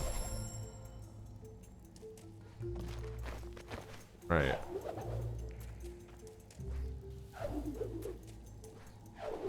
The cool thing that this game does that it's one of these things where I'm like, why doesn't every game do this? When you do the double jump, you see that arrow there? That is the opposite of where you are pointing. You know, for those of you who've played Rivals of Aether, you'll know that when Ori does his down B in that game, which we're gonna get to that move once we get across that in this game. That's not too far from now.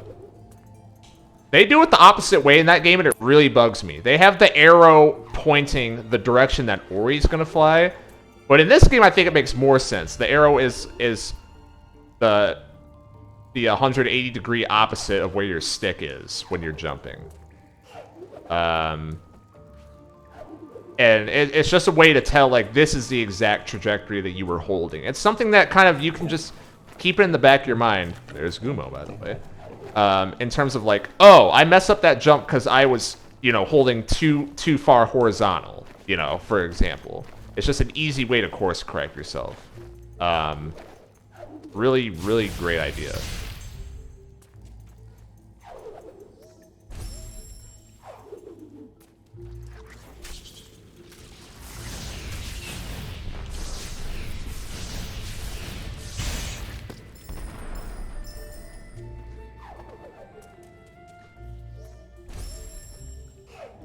And it also doesn't, the jump only goes to, like, the arrow, rather, only goes to the extent to where your jump can actually go. So by that, I mean, like, if I am to hold directly to the right and jump, the arrow is not going 90 degrees left because you can't jump entirely horizontal.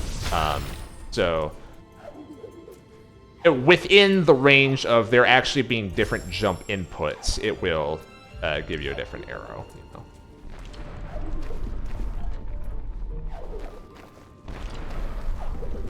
Enemy there to give you the signal, like, hey, remember, there's this area up here that you can go to.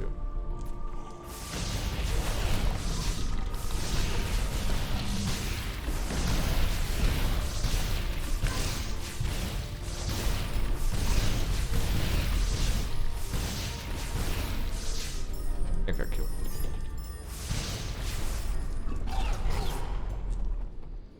As soon as I get to a save point, there's my energy. I don't have it there anymore. Am I done here? I go to the left now, right? Yeah.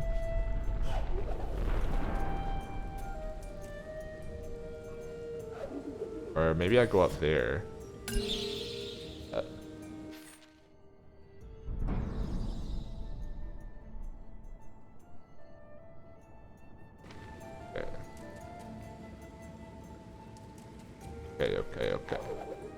Okay. Gonna do this. Buy air dash. Buy ultra soul link. Now it gets crazy.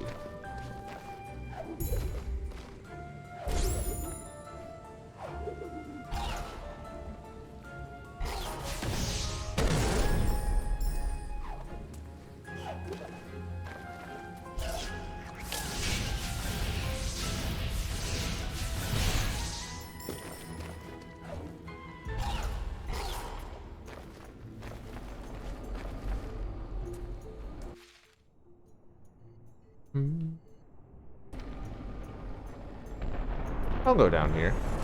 Sure, why not?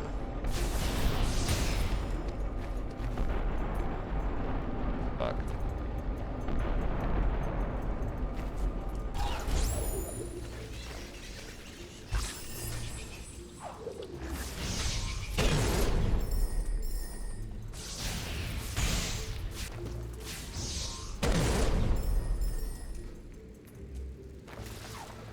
Oh shit. That was a nasty jump scare.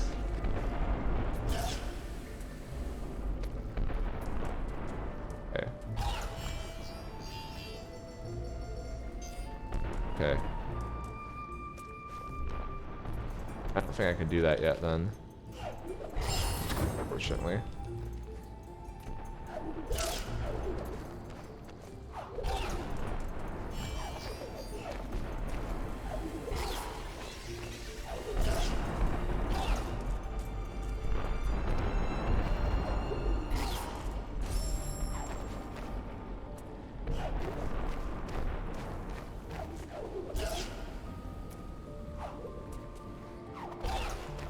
Is that where I came from? Yes.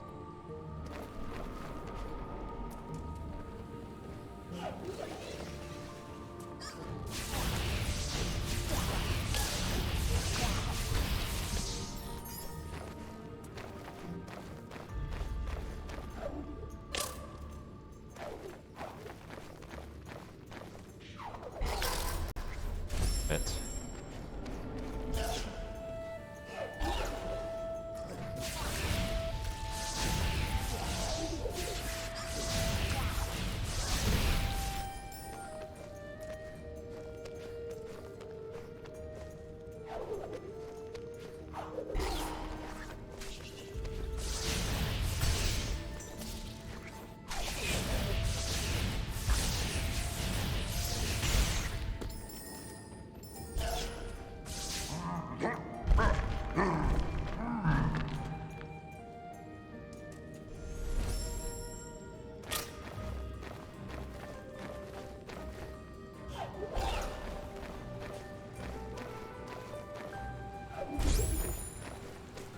Without the dash, as you can guess, all the platforming, basically, this part of the game onwards, is really tight and tricky. Like, yeah. There, I barely made it without dashing.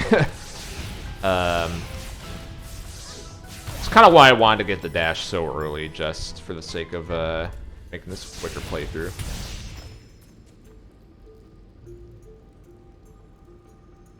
Let's save. This the right way? Yeah. Parts.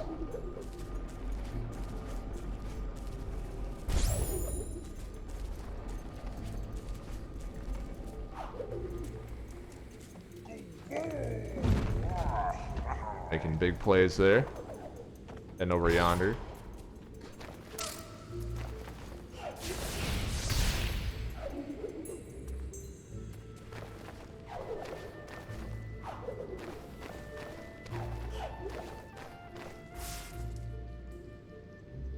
And now,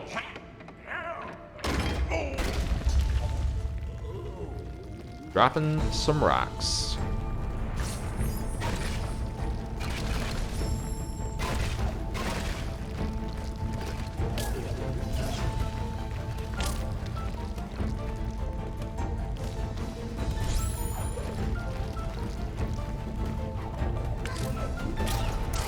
Fuck. I'm taking so much goddamn damage. Okay. Oh, fuck. That's a spawner. Oh, no.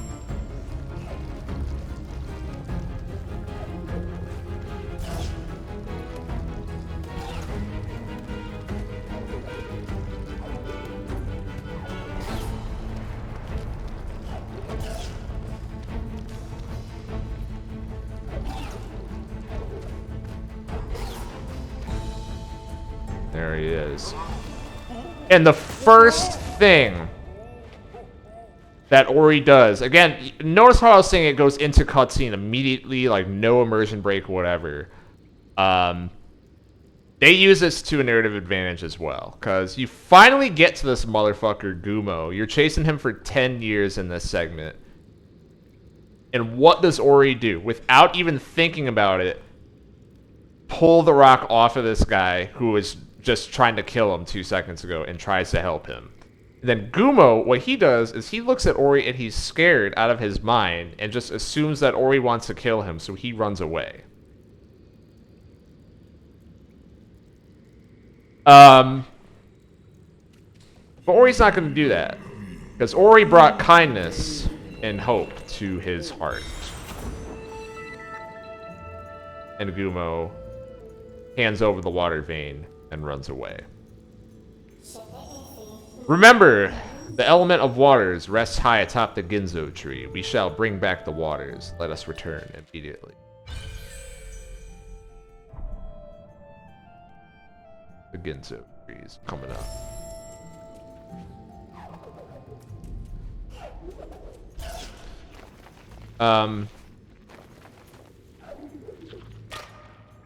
I think I'm dead. I'm not. Ah, shit, I might be dead. Look at this skillful fucking. All right, how far back am I? Not too bad. I'm not gonna go that way.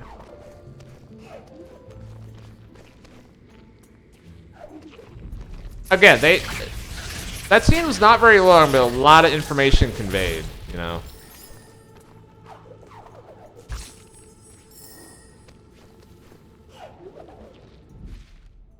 Ori's very, God, if I said this. I'm already at this point of the stream, sorry. Where I forget if I'm saying something from 2 minutes ago. But, you know, Ori's very, pure and idealistic and very much a child, right? And it's part of why Sein is kind of the guardian figure who's really like heading the ship on this journey, right?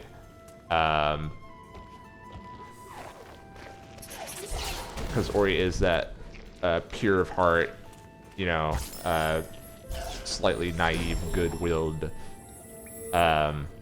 child that is being trusted to save the world, blah, blah, blah, blah, blah.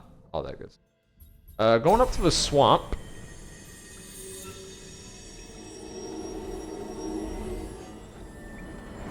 I realized earlier when I wrote down use the teleporter in the swamp, this is what I was talking about. But like for that, it didn't really matter too much. Gonna save there. And so what do pure-hearted good children do? Well, they don't try to kill people.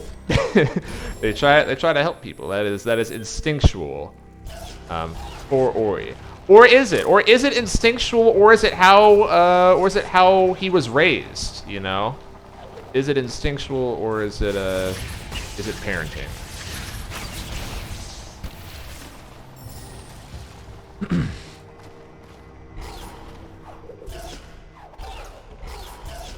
Even in the face of adversity. So putting in the water vein, we're about to start one of the greatest video game levels ever. Like ever. And it's the Ginso Tree. Oh. Sorry for the pause. Scrolling down my notes document. The waters of Nibble once flowed through this very tree. Now it's all rotten and dried up inside. We shall restore the flow. The Ginso Tree's heart we must find. Okay. Understood. So, here's one of the gimmicks of this level. Go through the left side. Go through the right side. It's really cool. The first time that you play through that, it's super disorienting. But in a good way. It's like, oh my god. So confused. You're not supposed to do that in video games. Let's see here. How am I gonna make this jump? I guess like that. Yeah. A couple runs at it. Ah, shit.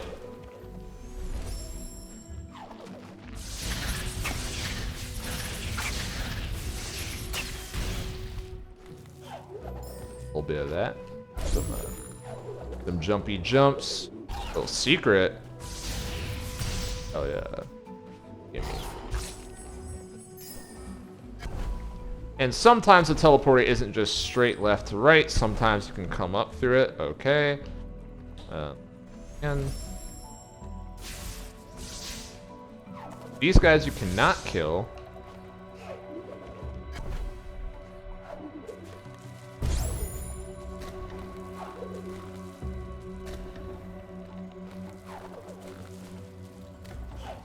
Ah, fuck.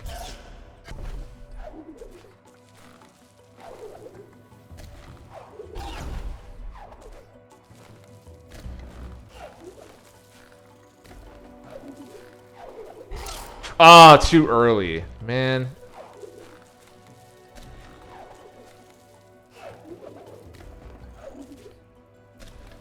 I gotta do that. Oh my god.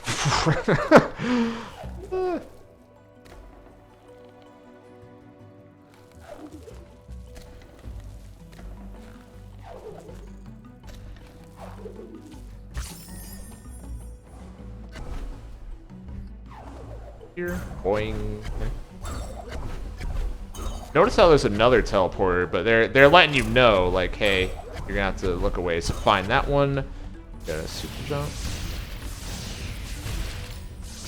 They like to do that in this game too. Just a lot of just showing you the secret at the very start, which is like a lot of video games do that, but it's one of those things that's just encourages exploration. Damn.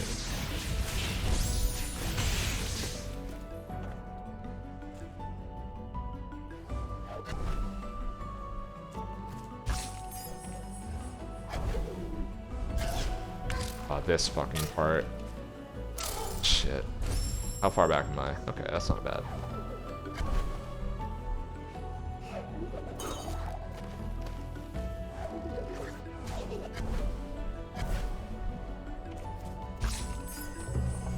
Okay, this part's a mindfuck. Okay.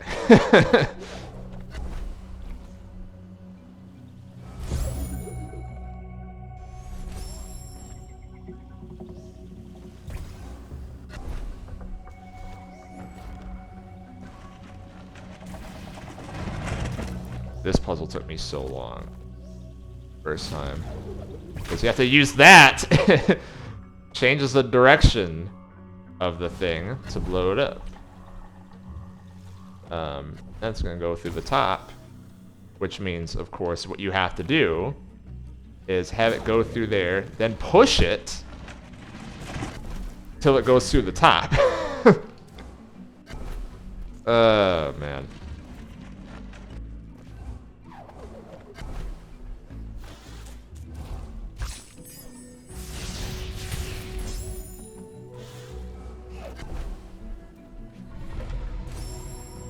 Then locked in a room. Another mini boss.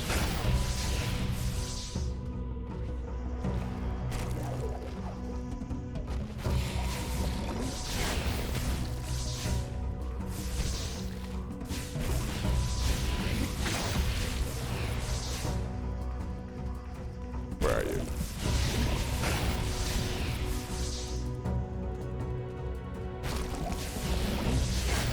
Again, this enemy's already been introduced in a lower stakes environment before.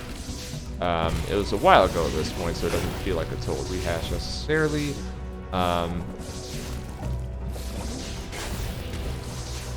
But you know, it's just cool. It's definitely like a higher stakes version of that little force these guys to break the platform segment from earlier. Less room to work with, all that stuff. Do I want that? I do. I do want that. Can I get it? Ooh.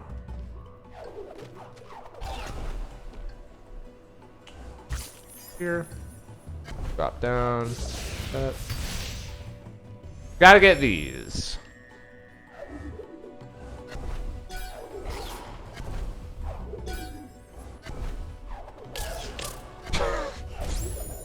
Just flying everywhere. I need 2 ability points for the next one. Drop down there, go this way this time.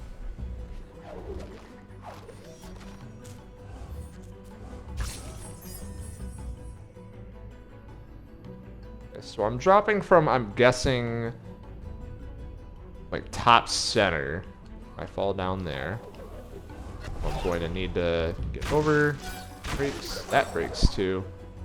I'm too slick. I pay attention to that. Drop down here.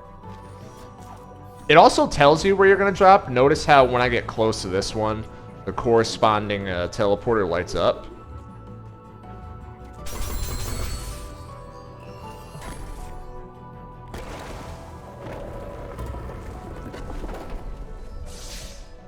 And now, the level's about to start.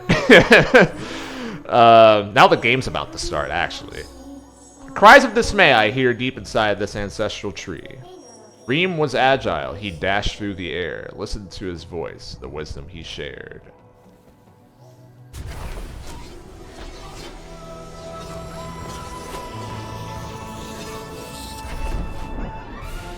You've learned Bash.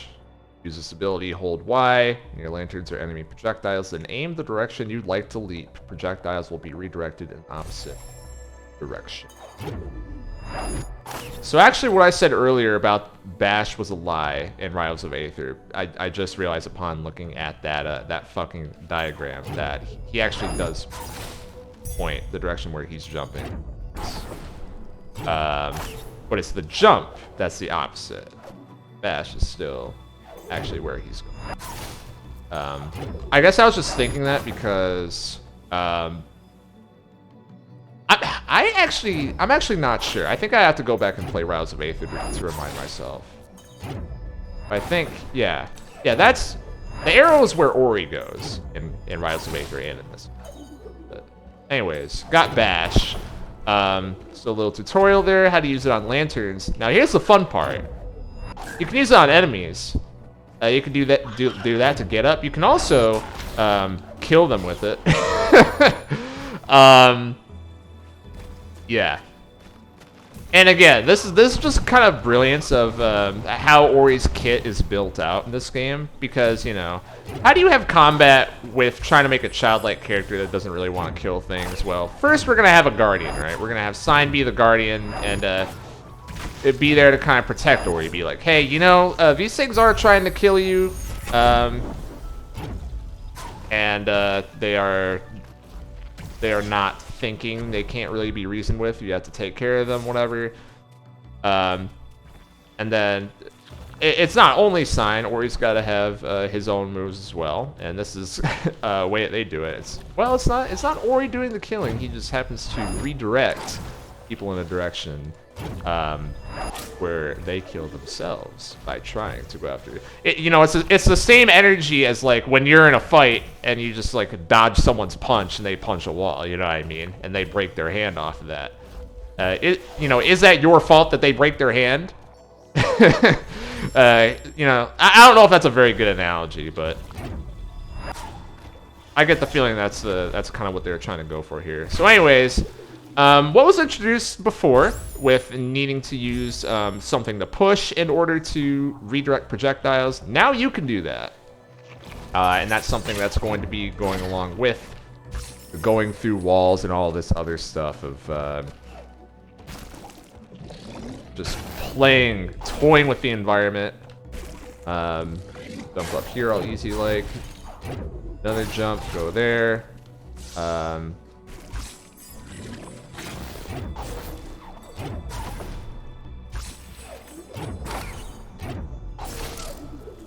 Fuck.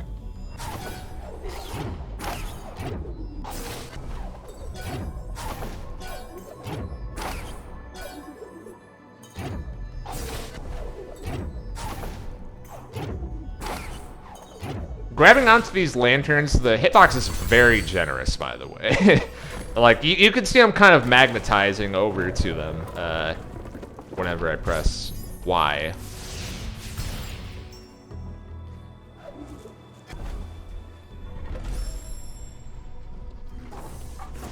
Alright, so we got a mini-boss. Guess what you have to do to kill him?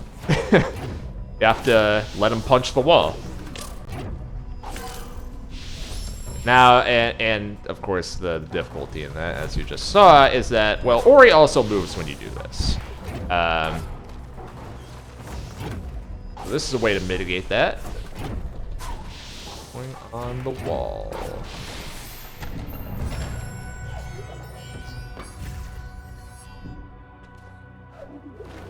Couple ways I can go. I think the top is the correct way, so I'm gonna go right first. Since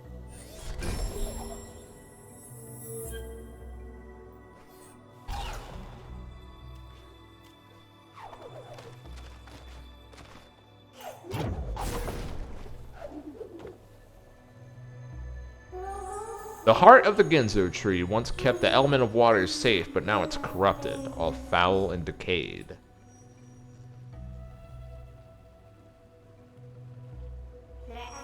We have to help it, cure it, and cleanse all the blight by removing the corruption on both sides. Okay. Simple enough. So, you see what I mean when I said, like, the game's totally broken at this point. I mean, look at this shit. I'm, like, barely even touching the ground anymore.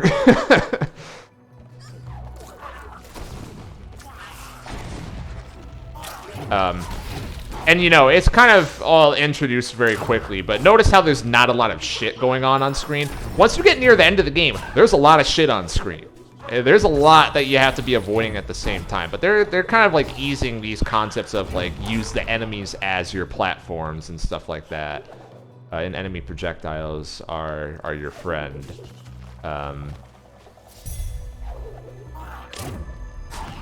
What am I supposed to do in this room?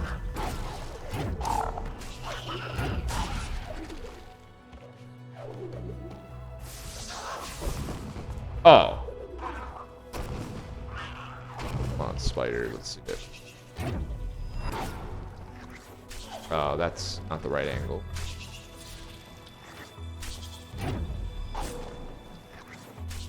That's not gonna hit either. There.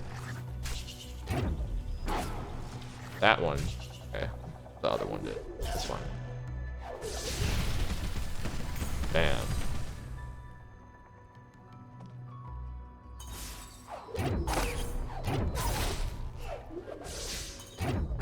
Can I do anything here?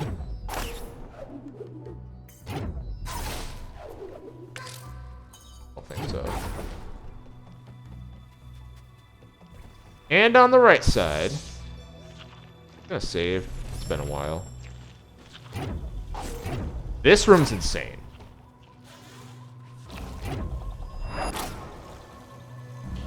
So now this is just a fucking Rube Goldberg puzzle.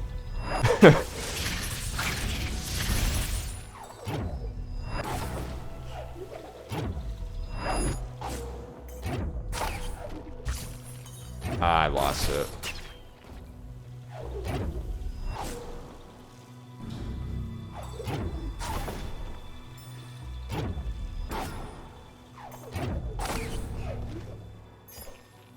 Okay, where does it go? I think that's correct. No, I lost it. Trying to remember where it goes after that.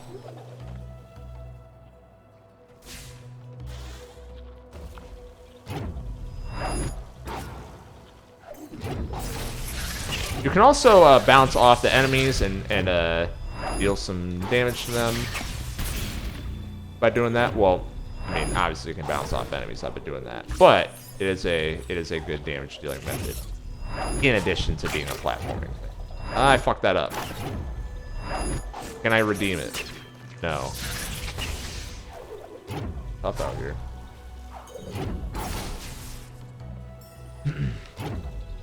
A way to go through this is just killing all the enemies first and then doing a puzzle, but that's for cowards, so I'm not gonna do that. Well, did it accidentally because the thing ran into the enemy. Let's go.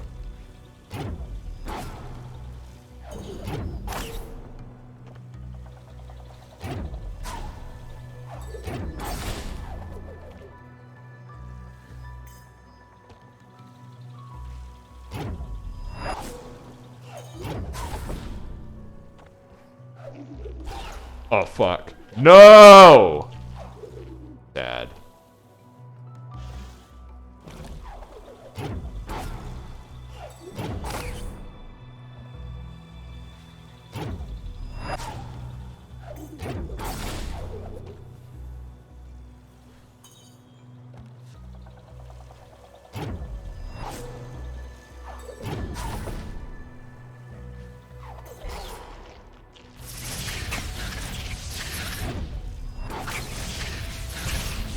And done.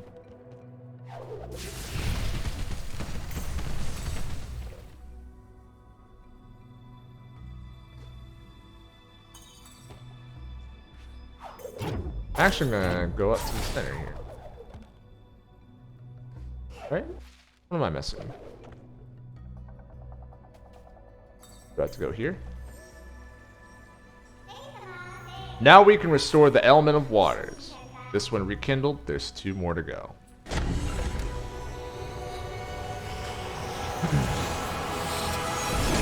And finally we are done.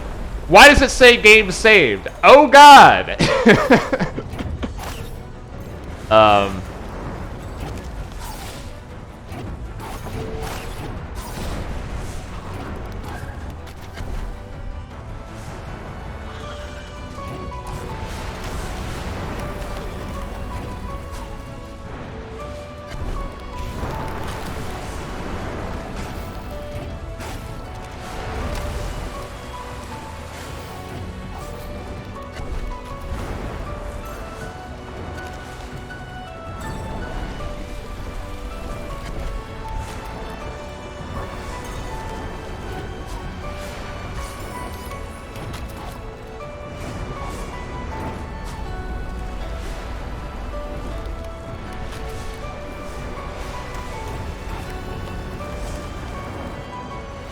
Fuck. Oh, oh. Oh!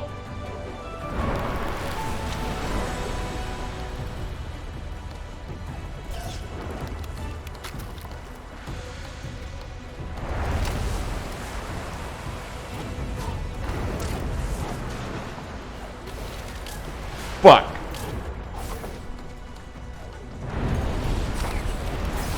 First try.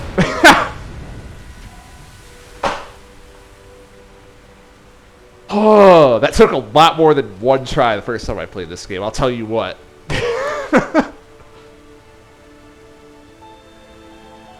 Oh, man.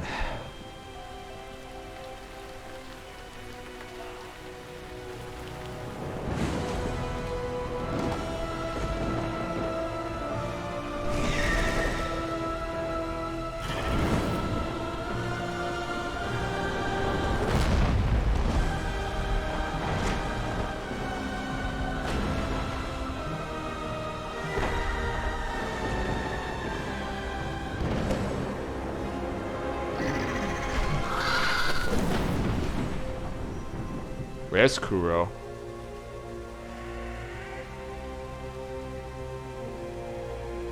From downtown, she swoops in for the kill.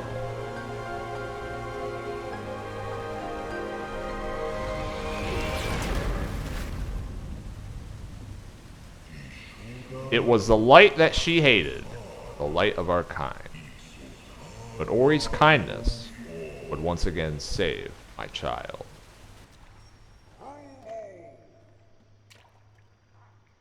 It's Gumo.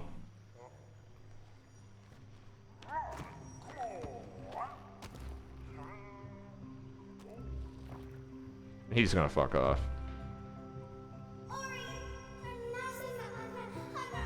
Ori, I thought I'd lost you to Kuro's talons of hate, but it was Gumo who saved you, delivering us from an uncertain fate. Look here, with the Ginso Tree restored, Nibble's waters are clear. No time to lose, we must make haste. The element of wind's next. Resting deep within the forlorn ruins, inside the misty woods, there's a key that will open their gates.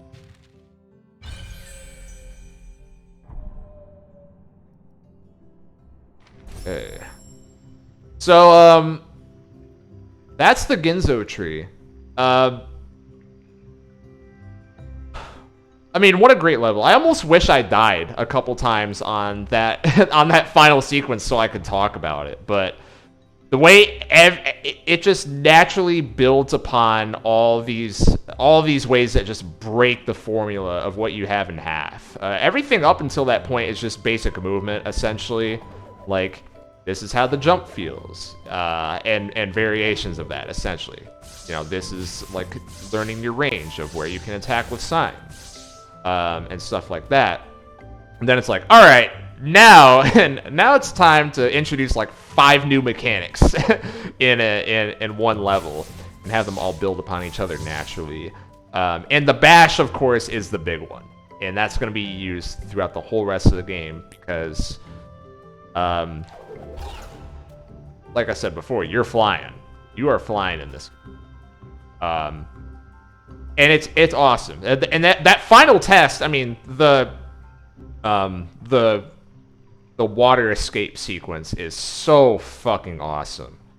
It's so awesome. The music keeps going, you know, it plays that awesome triumphant score. Every time you die, it keeps doing that. And that's something that this game in general, I think it really nails. There's, especially on a first playthrough, there's some parts of this game, there's some like actually pretty difficult platforming sequences.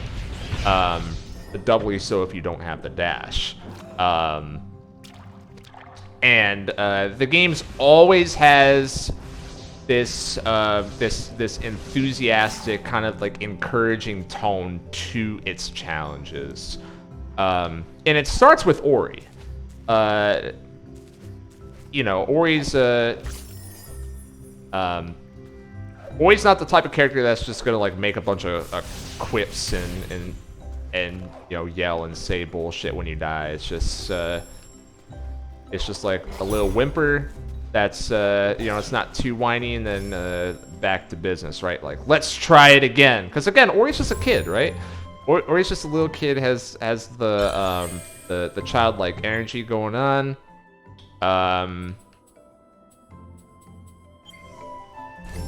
And you know, that kind of that light literally kind of extends out, like, you know what?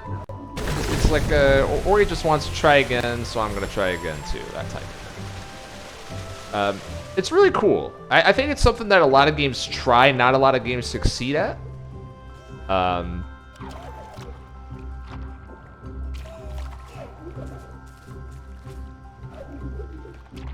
But yeah, I guess the point of the story I was trying to tell there is that it's a very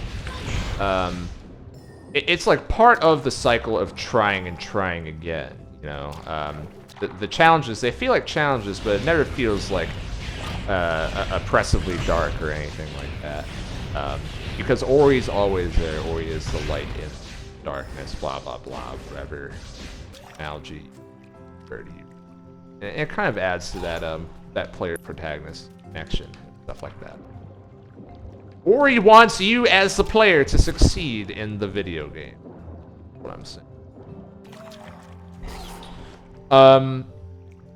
Where do I go? He's not there.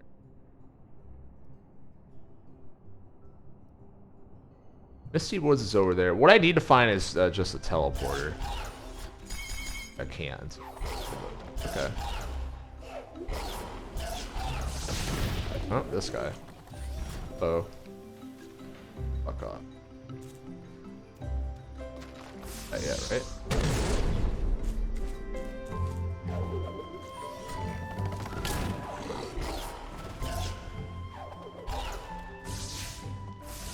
And, you know, the Ori wanting you to succeed, that definitely extends to that water escape sequence, when...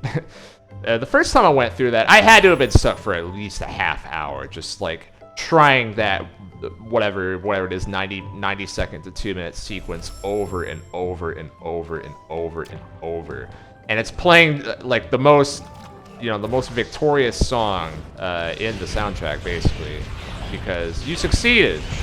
You succeeded in getting this far, and you are going to succeed because you are going to get. It's just a really cool thing. I don't know. I think it's neat. I think it's kind of neat.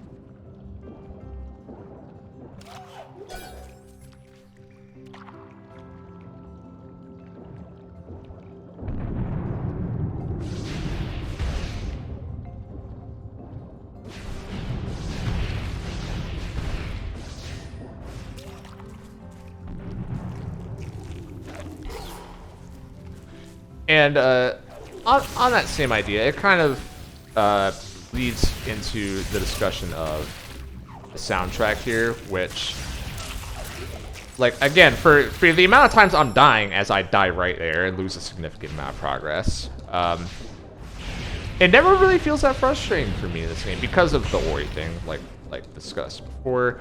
And also, the soundtrack is very calming. And I think that's a purposeful choice, because it's, you know, for one, it's a fuck am I doing? It's something to, you know, make it feel beautiful and accentuate the visuals, which, you know, the visuals and audio both play off each other, right? There's that aspect of it, but also from just like the playing the video game sense, it does keep you more calmed, more relaxed, and you know, remind you that, hey, this is supposed to be a fun, good times video game. Might take you a couple tries to get through a certain segment or whatever, but you know, Ori's here for you. Ori's just trying to go through the level, just jump head first straight into it. That is the childlike mindset right there. That is the joy and the wonder and stuff. And it's kind of like what makes this game tick, right? Because it starts with being solid mechanically. There's a lot of games that are solid mechanically. I don't quite hit the same way this game does for me, and I think that's why. It's something that I've tried to identify ever since the first time I played this game, but this hits.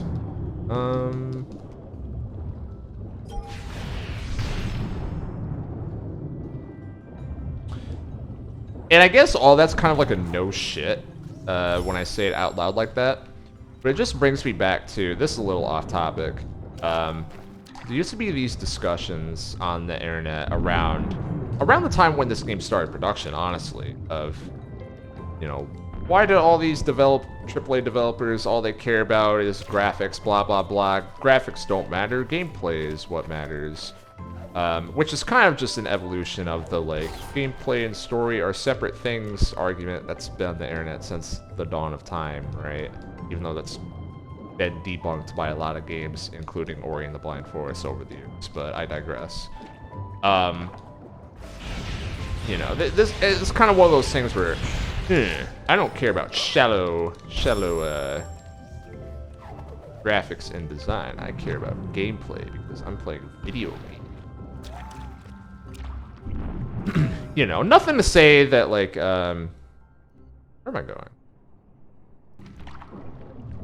Going on an old man yells at Cloud rant, middle of the playthrough, as I do. I guess the point I'm trying to get at is, I think this game is a very good counter argument to people who say that aesthetics and sound design and whatever else do not enhance what is going on in the game, you know? I think it totally does. It's totally a mood thing. Mood leads into psychology, and psychology is what goes into you know, the narrative and gameplay elements that intertwine as well.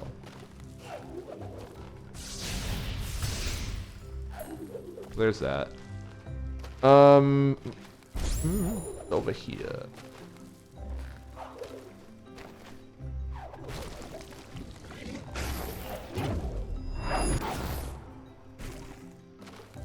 And on top of that, if nothing else, I think it's just an interesting choice to, especially at the time, have a game that leans a little more on the difficult side, that has this kind of like serene aesthetic. This is something that I've seen more in recent years come out of games, but at the time, you know, again, you gotta remember, like 2015, this isn't, it's like you had one or the other, right? You had serene games, you had mechanically challenging games, and there wasn't a lot of overlap because there was the thought that that doesn't really make sense, you know? That's whatever term we want to use. That's cognitive dissonance. I don't think cognitive dissonance is exactly what I mean, but you know, doesn't necessarily overlap correctly. This game doesn't care and thinks that it actually blends together very well, which it does. And the other thing to mention is that, again, like there are some difficult things that you have to do while going through this game, but I'm gonna finish this thought before I get this power. But they are generous if you are like within the relative ballpark, because they want to keep a certain flow going. That's the other half of it, right? Of Ori has to flow through the game correctly in order to in order to get that kind of immersion of Ori being, you know, I get the feeling, spoiler, I guess, for way later in the game, but what they're going for is that, you know, Ori is not you, but you are kind of Ori's protector, just like the Spirit Tree, just like Sein, and just like Naru. You know, you are also one of Ori's mothers here. I didn't read that, but that's fine.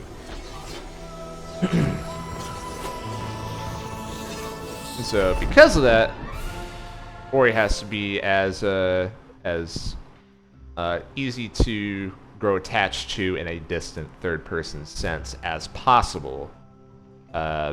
So it has to control well, and has to, you know, there has to be the kind of theatrics of it. It has to be flowing. Things have to move easy. You know, when you say something's going to happen, it happens. And that extends to, you know, there's like precise jumps, but not, you don't have to be precise with like bashes, for example. It gives you some good leniency there. You don't need to be like pixel perfect on your jumps and shit, but there's a lot of theatrics to it. It's just... this is one of those where I'm probably going to keep talking, but I could talk about it just forever, how they pull this off, and have it all come together into a singular whole in this game. It's really amazing. But where do I go now? I have to bash something, or not bash, I have to ground pound something, obviously.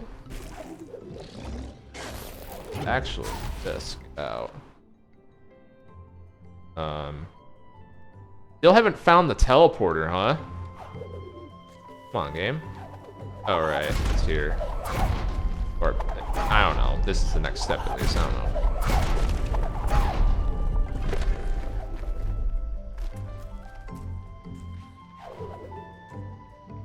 Got this guy. What's up?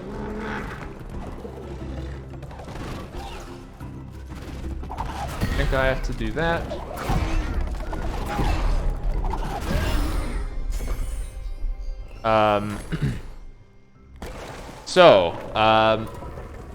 I actually had something written down for that. And there's something that I totally missed that I'm going to talk about as well. The strongest spirit of all... That's funny, that's the one fucking dialogue box I skipped. The strongest spirit of all gives Ori the Stomp ability. So now, we're a decent ways into the game at this point. The game is now acknowledging that Ori may have to actually take violent actions and attack the corrupted / the darkness and whatever. And why I bring this up is it's kind of interesting in the context of that that optional section that we were just in, because Naru is a creature of the darkness, right? So if we're saying that the strongest spirit is kind of teaching Ori that sometimes it is necessary for you to take violent actions, and you know, as much as Ori is going to always trend towards childlike innocence, that isn't maybe necessarily always the correct way to go, which is kind of what Sein's been trying to say as well. But yeah, the Stomp ability is coming in to sniff out the darkness. You know, it's kind of conveyed that this is something that all tree spirits eventually have to learn. So what does this mean for Naru's race, right? And the type of relationships the tree spirits. What does it all mean? Where's the damn teleporter? Is my next question, man. What the fuck? Has to be over here. Surely.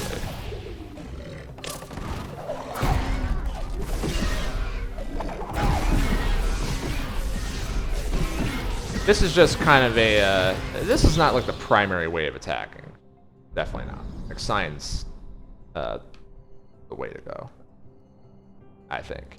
Well, that and bashing, but again, as established, that's not actually Ori attacking necessarily. It's just a little bit of hand punching the wall, or dodging, and they punch the wall. Break their hands. Save here.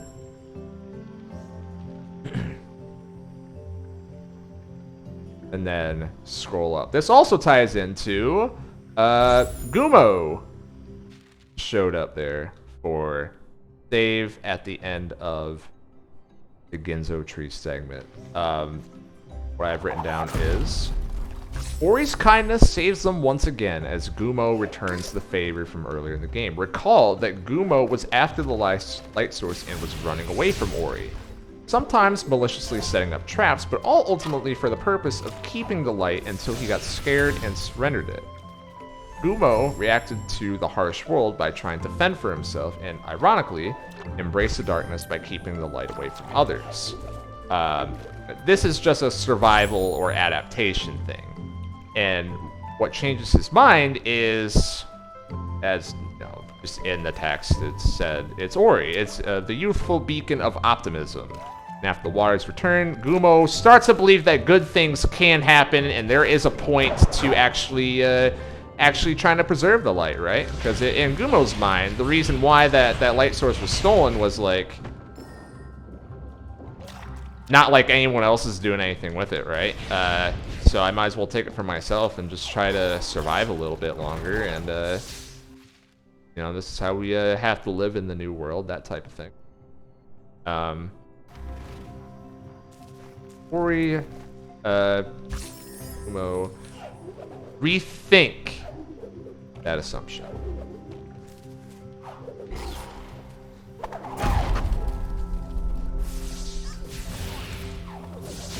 And then immediately after, you have the other free spirit telling Ori you need to use Stomp in order to progress.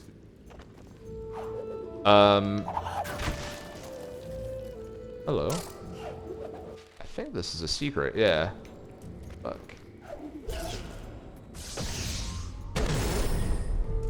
Okay, that's cool.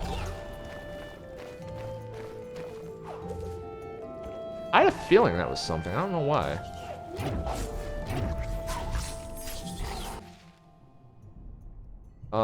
I thought I would have found a teleporter by now.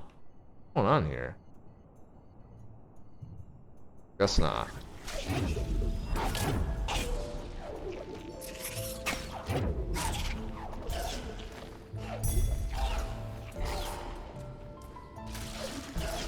Oh, that was almost real bad.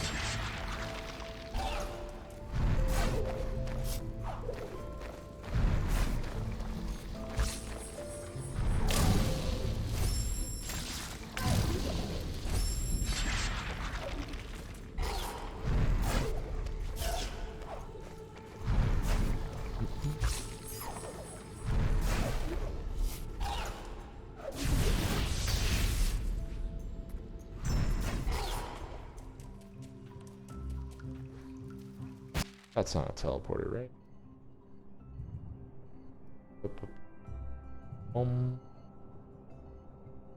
Man, what is the quickest way back?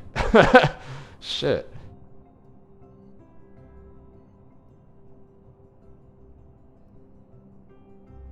By the way I'm going.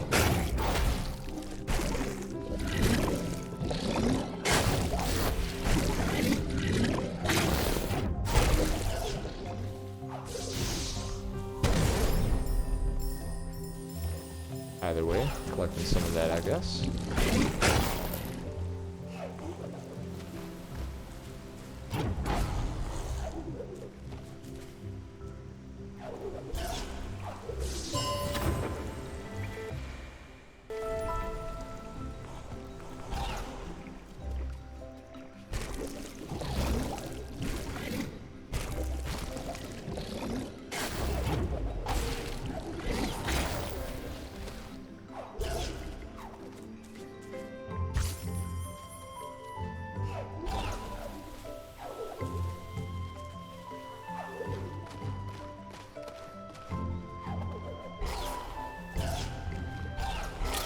Ah, fuck.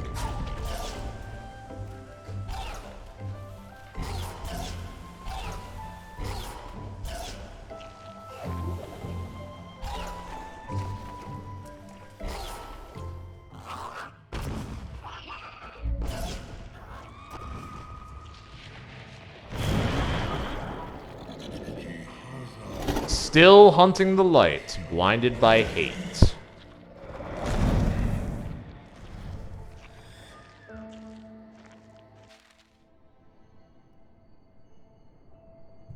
I think maybe they just want you to see that cutscene where you can get to yeah.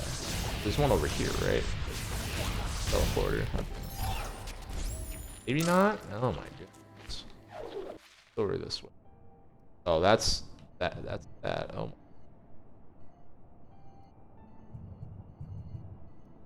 Shit.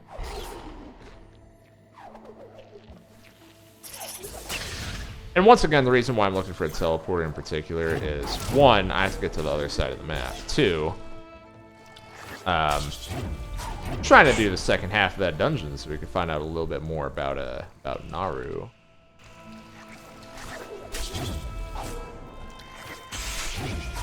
Second half of Blackroot Burrows.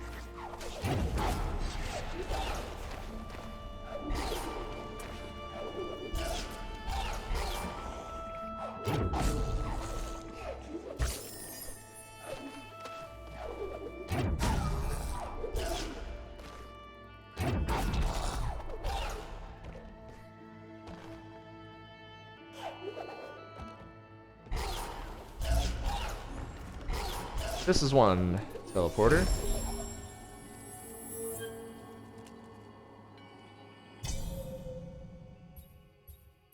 I probably missed a bunch of them, yeah. Whatever.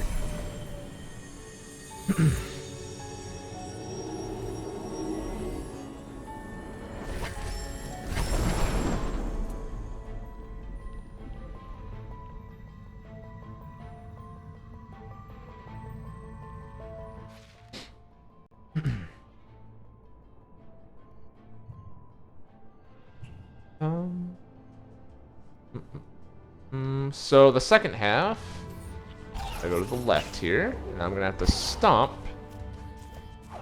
my way through the floor.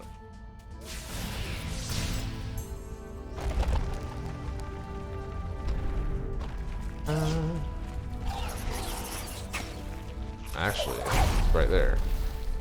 Lost Grove.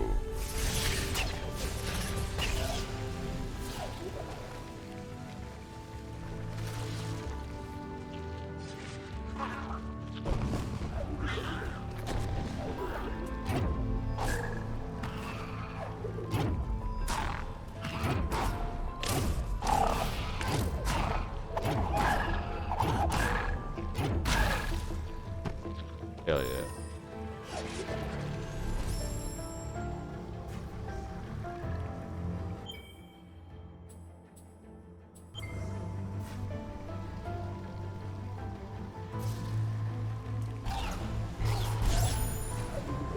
Shoot.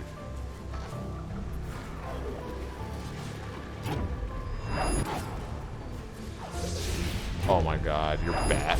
Fuck. Out of here.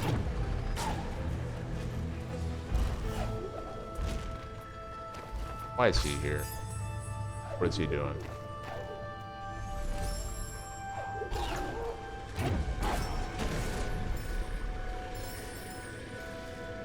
I don't know why he's here.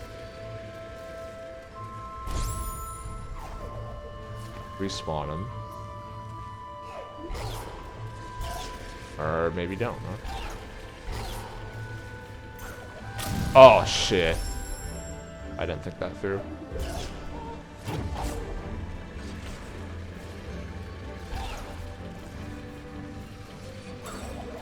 Ah!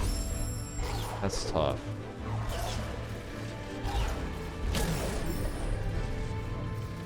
Oh, I'm not dead. Oh.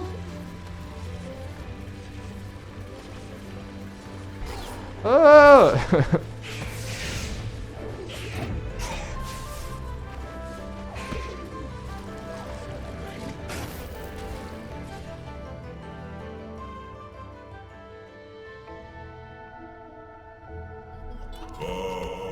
Light and dark, in innocence born.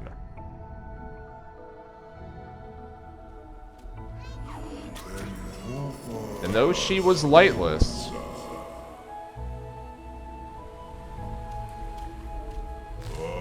a friendship still formed.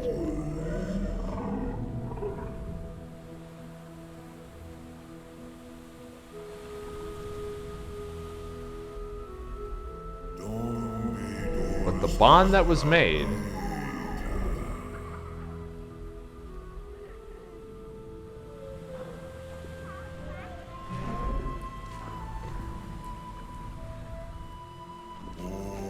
would soon be dissolved.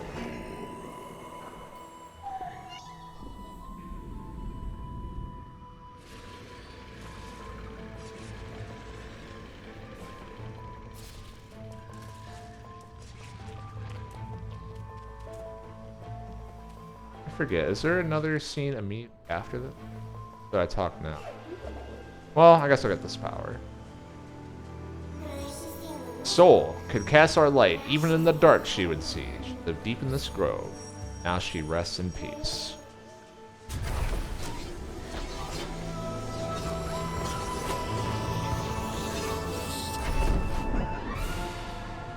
You've gained the light bird.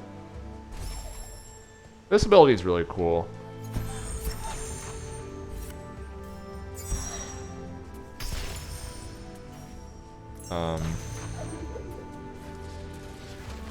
What I need to do.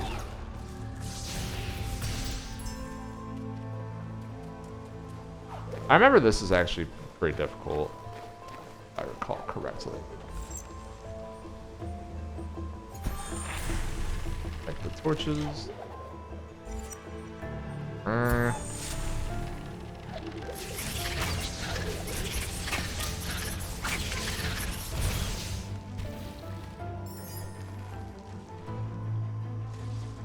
Oh yeah.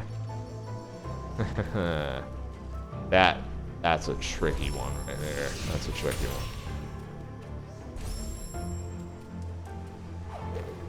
one. Maybe I'll have some time to talk about this then. So yeah, Naru was friends with the forest spirits. But her dad picked her up and said, "Don't hang out with those kids anymore." Why is that, you know? I mean, what I think is, yeah, I don't give a fuck. I'm gonna fucking just try and damage my way through that. I don't care. Making that throw legit is fucking hard as balls. Glad I had enough health. That corny shit.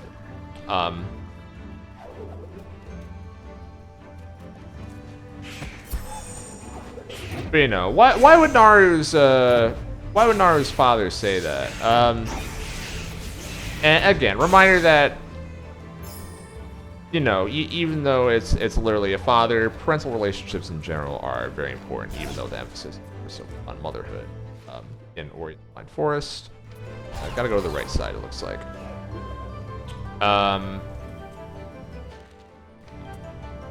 mean, I don't know. Maybe it's what we just learned about the stomp ability. Could be a part of it. You know, there's something about what happens with the spirits, and spoiler, some information we're gonna learn later maybe lends credence to this. That for the creatures of the darkness, they think maybe it's dangerous to be around these light guys. You know, maybe not necessarily the children, right? The children just are able to get along together, but the parent is nervous. Don't hang out with those kids. Something bad might happen eventually. But you know, Naru didn't necessarily agree with that, which is kind of a part of her embracing Ori at the start of the game. Gonna save. Still some more detail to come.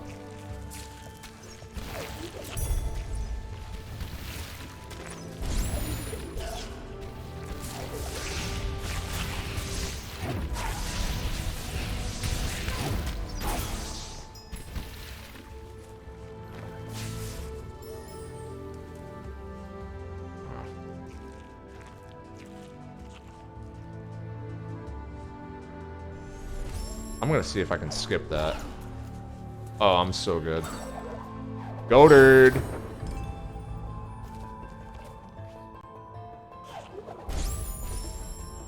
Can I buy anything?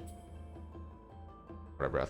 Also, the same thing with the ground pound. This is also the time when it lets you get charge dash as well, like the same point in the game. Everything I said about stomp, you can just kind of extend to that as well. Breathe underwater. Still link efficiency.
Oh shit.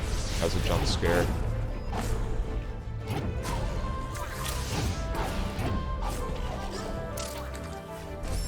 I'm ass. I'm ass. I cannot believe I got hit that many times there.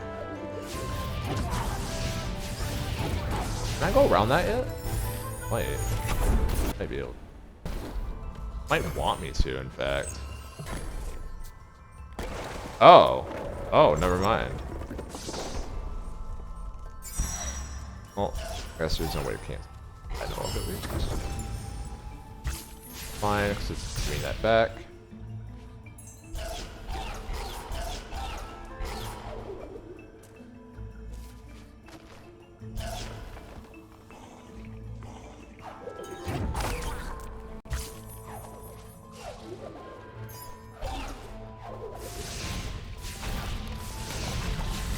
Gonna make me get rid of them before I can move on.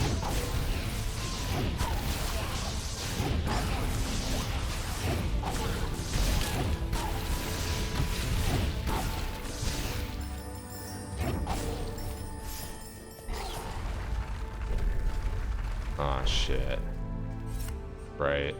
Alright.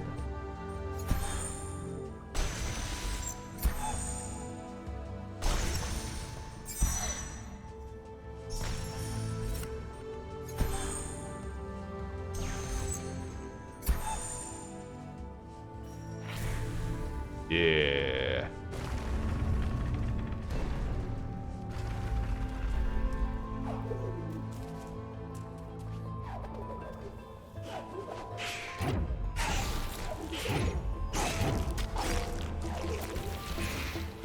Fuck. Oof.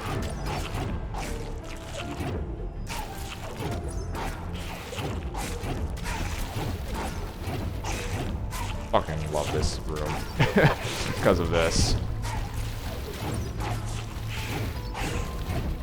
Now this is Ori, baby. This is what it's all about. Fuck out of here. Open sesame.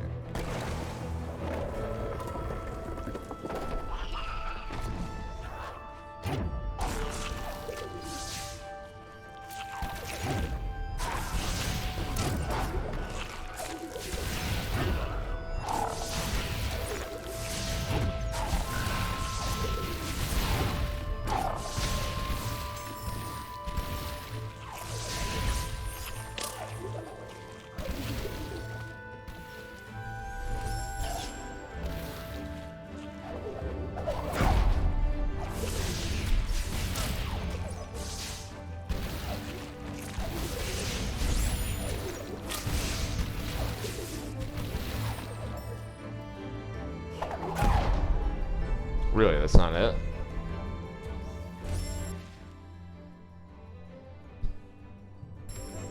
What is it then? I know I'm missing something. I have to be able to... Oh. Probably throw that on it, right?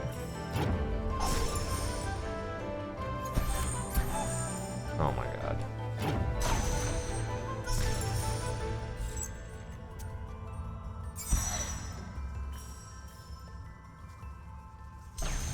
That's not it? Damn. Come on. Shit. Don't tell me I can't get through this part. I have to be... No! I thought I remembered. Thought I remembered where to go.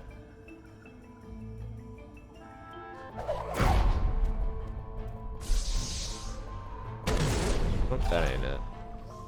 Okay.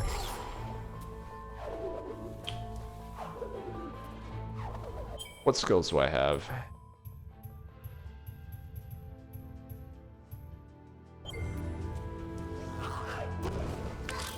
Oh, I bet you have to light up the damn thing. Now I have no way to get energy back. So, huh. Okay. That's over here, I suppose.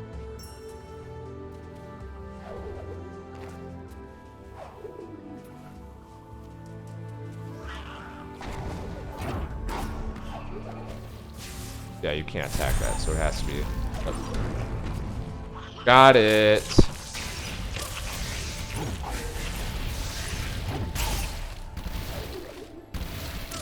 Got it.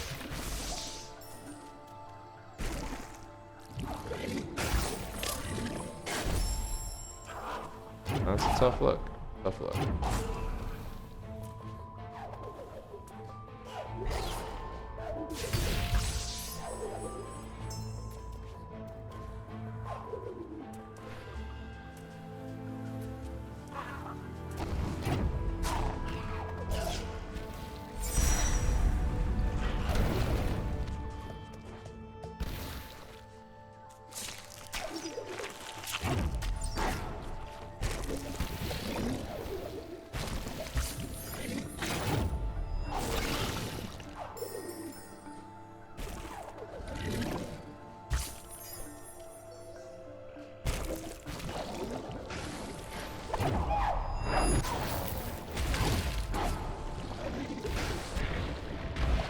I'm scared shitless of that guy. Okay. I need a save point. Get me somewhere. There we go.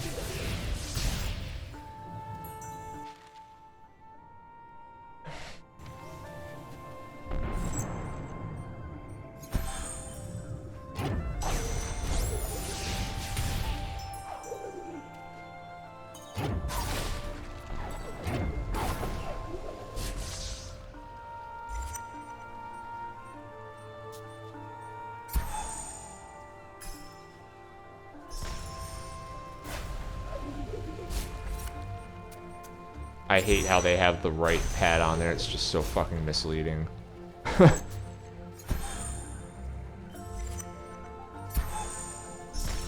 That's one of the only one of these that feels maybe a little mean-spirited.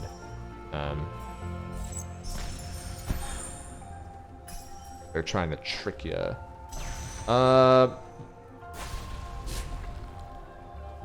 Right.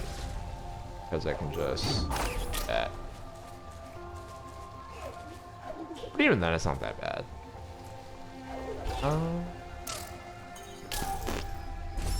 Fuck! How far back am I? Okay, that's not bad.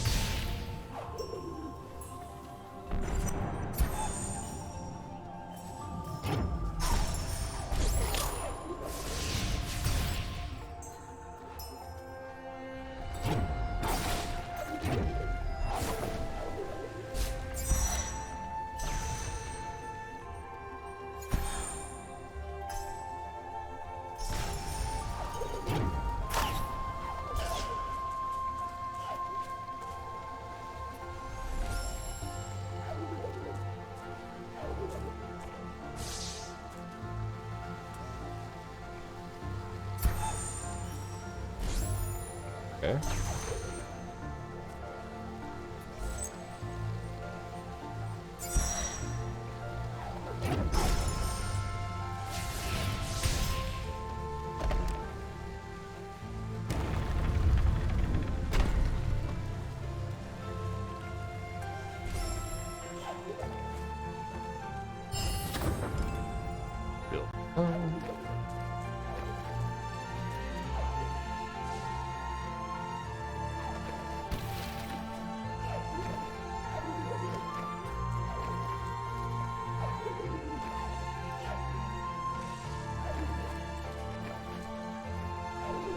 Alright, I'll do it the way the game wants.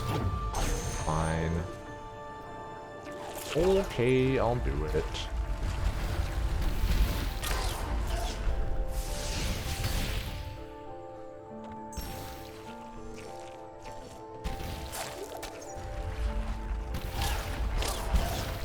Fuck.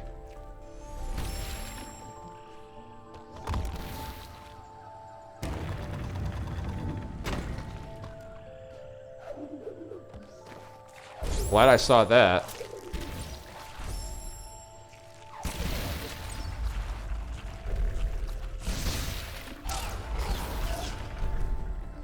Is that what it wants? I think I gotta kill these guys first so they stop dropping shit. Or this one at least. get him out of there.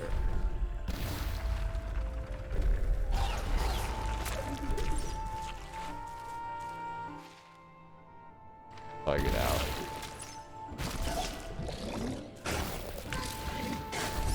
Okay.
And here we are. Looks oddly like the start of the game. This is pretty cool.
After his passing, he left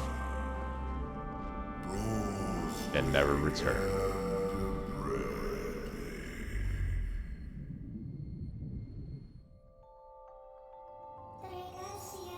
Though they are gone from the forest, there is no time to grieve.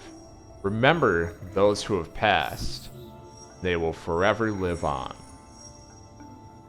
Probably the most important line in the game right there.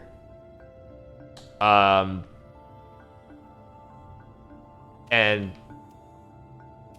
I mean, the symbolism's, it's just obvious, right?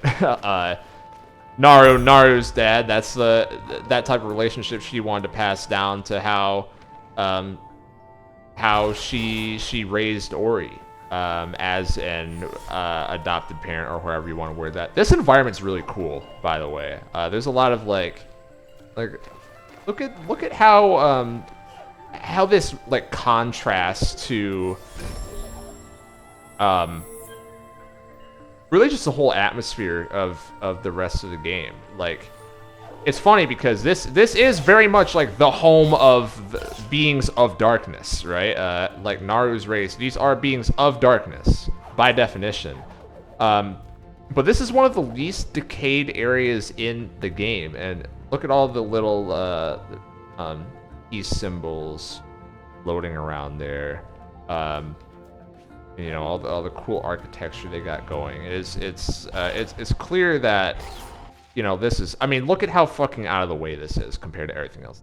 This is the basement. This is the basement. But it's so separated from the world of the light or whatever. But it's definitely its own thing. And what's, like I said before, what's the most fucked up is what's closest to the spirit tree at the start of this game, to be frank. So, I'm like, of course, are there enemies in here? Yes, but it's a lot less fucked up than the rest of the world. It's like a little bit of that's been maintained here. And again, returning to that line, remember those who have passed, and they will forever live on. Which is what Sein just said. You know, that's about Naru's dad impacted Naru, right? And Naru impacted Ori, so therefore, Naru's dad is also impacting Ori. It's not only directly who you interact with who is being impacted, because Naru learned a lot from her father, and that extended into that treatment of Ori, right? It's something, it always comes from somewhere. We're at the Valley of the Wind now. That in mind. It always comes from somewhere. Kuro wasn't necessarily born with all these things that were explicitly taught to her by her father, pretty much shown there. About as blunt as it can get during that segment. So,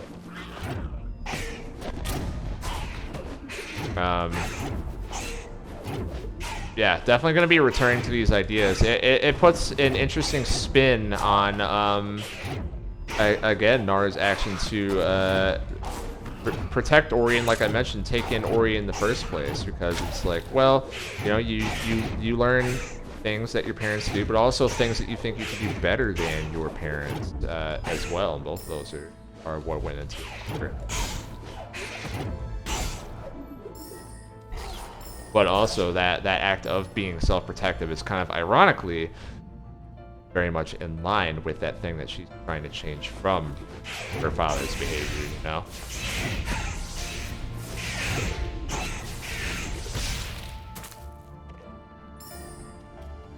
Only instead of it's protecting darkness against light, it's protecting light against light. Gonna save here.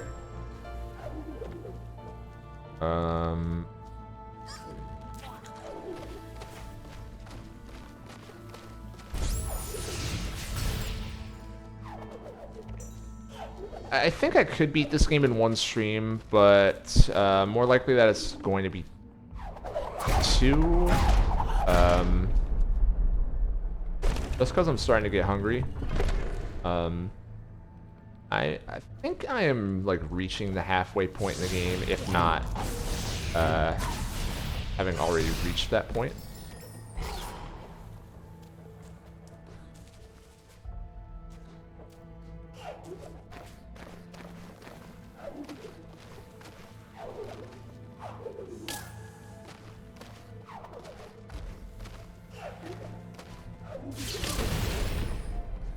I didn't be back later tonight. Figure it out. Guess I go to the left first. Just a dash straight into left there. Did I do this the first time?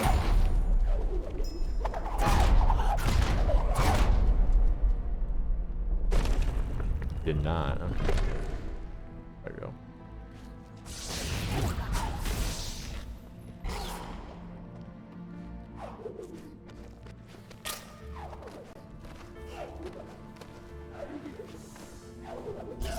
Yeah, I did. Yeah, I did. What the fuck am I talking about? Yeah, I think that's my cue to maybe not try to beat this whole game once straight, because the end game's fucking difficult. So if I'm already spacing out like this, it's early on. God damn. But gotta show off this scene, right? His or I know this place, the feel of the air. Path to the west leads to the Misty Woods Trail.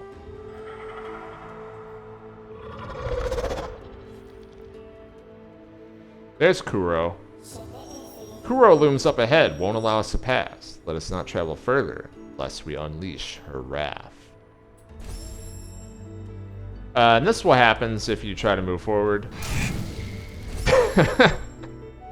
It's pretty good. It's pretty strong. Pretty strong. So,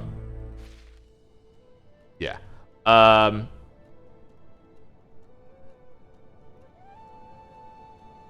So as a result, I'm gonna go to the right. Gonna go to Sorrow Pass there in that direction, at least.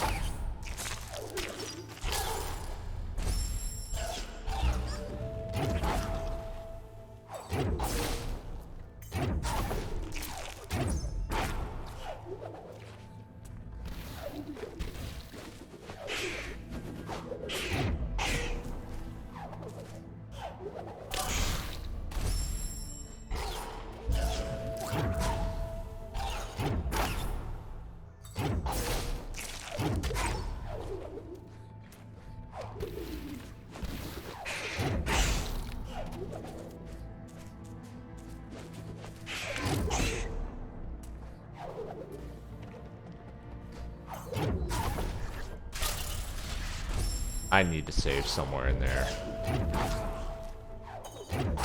Gotta find a good place to stop. Fuck. Get over here.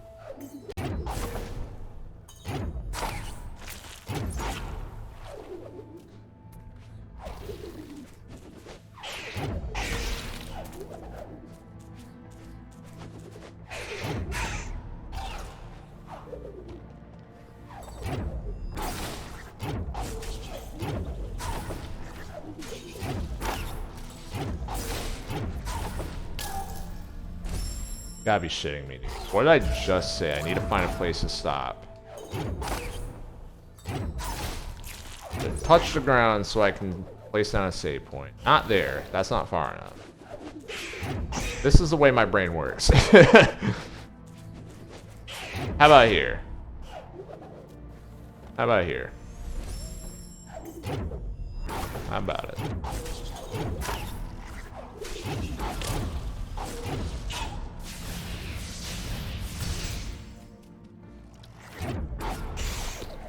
Ah, shit. Ah, shit.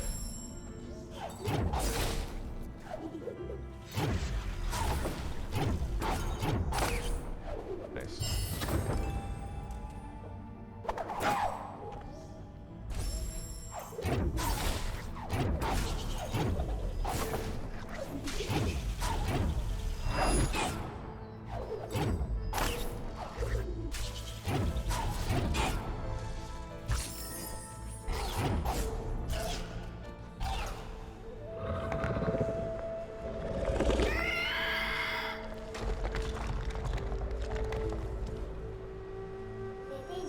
As long as Kuro's out there, the path to the Misty Woods will be blocked. We'll look up there. We might be able to distract her if we loosen that rock. Distract her is one way to put it. Sein's basically saying, let's knock her out, is more accurate. There's certainly a little bit of euphemism being used there. You know, Sein doesn't take no shit. That's for fucking sure. Don't take no shit. By the way, I got the triple jump, so now the game's super over. Super over. This is how you get there. Jump off the birds.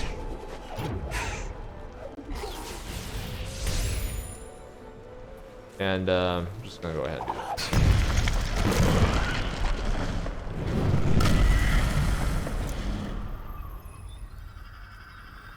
He flies off. In fear, possibly.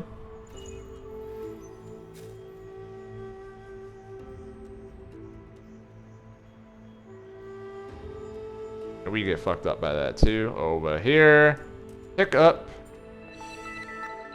Kuro's feather.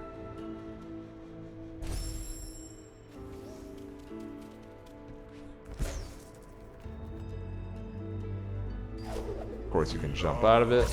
The haze of the misty woods deceived the minds of all. Those lost within, never found.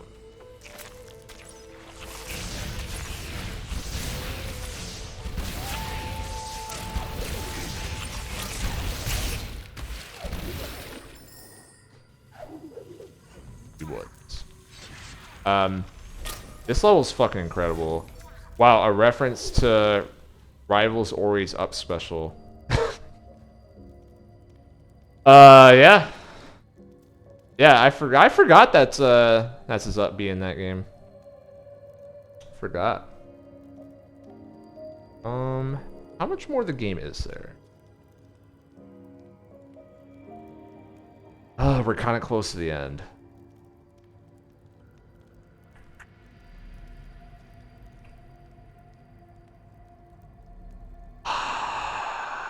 Kind of close to the end. I think I'm gonna keep going. I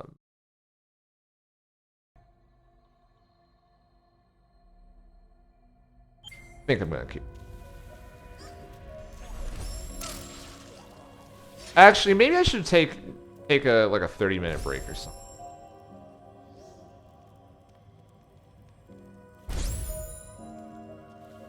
More like a 1 hour. I'm gonna do that, yeah. I'm gonna take a short break and then come back later tonight and beat this game.